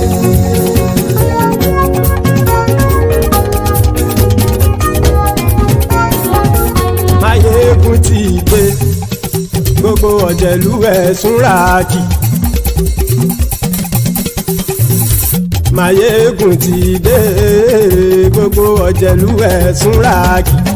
Ṣùgbọ́n ní bá ti ṣe èyí tó yẹ kí wọ́n ṣe, ọmọ bá dèrò ní fi wọ́n níran o. Máyégún ti dé. Gbogbo ọ̀jẹ̀lú ẹ̀ súnra kì í. Máyégún ti dé. Gbogbo ọ̀jẹ̀lú ẹ̀ súnra kì í. Ṣùgbọ́n ní bá ti ṣe èyí tó yẹ kí wọ́n ṣe, ọmọ bá dèrò ní fi wọ́n níran. Wọ́n fowó bẹ́ẹ̀ o. Máyégún ó sọ pé wọ́n ò bẹ́ẹ̀. Wọ́n fowó bẹ́ẹ̀. Máyégún ó sọ pé wọ́n ò bẹ́ẹ̀. Oníkan ṣáàtì ṣe èyí tó yẹ kí wọ́n ṣe fáwọn ará ìlú tó gbé wọn débẹ̀ o. Máyégún ti dé. Gbogbo ọ̀jẹ̀lú ẹ̀ súnra kì í. Máyégún ti dé. Gbogbo ọ̀jẹ̀lú ẹ̀ súnra kì í. Ṣùgbọ́n ní má ti ṣe yìí tó yẹ kí wọ́n ṣe, ọmọ bá dẹ́rọ̀ ò ní fi wọ́n níran. Kì máa yí ṣeré, ọ̀rọ̀ yìí kì í ṣẹ̀fẹ̀. Kì máa yí ṣeré, ọ̀rọ̀ yìí kì í ṣẹ̀fẹ̀. Ẹni bá ti lè lẹ́bọ̀ lẹ́rù o, ọmọ bá dèrò kàṣà ìtú wọn síta. Máyégún ti dé. Gbogbo ọ̀jẹ̀lú ẹ̀ súnra kì í. Máyégún ti dé. Gbogbo ọ̀jẹ̀lú ẹ̀ súnra kì í.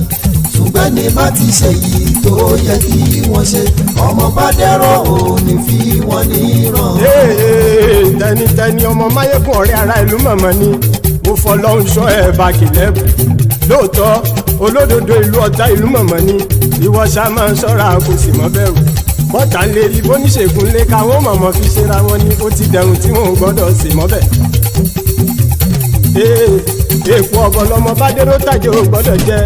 Ó ti jọba lórí àbínú ẹni kò sì mọ́ bùyà. Àìsíwọ́lú ní ẹnìkẹ́ ìgbódì ẹyin lábàrá o, ó kó ẹni tó bá dán o àkàmù. Máyégún ti dé. Gbogbo ọ̀jẹ̀lú ẹ̀ súnra kì í. Máyégún ti dé. Gbogbo ọ̀jẹ̀lú ẹ̀ súnra kì í o.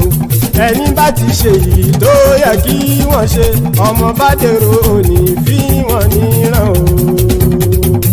Máyégún ti dé.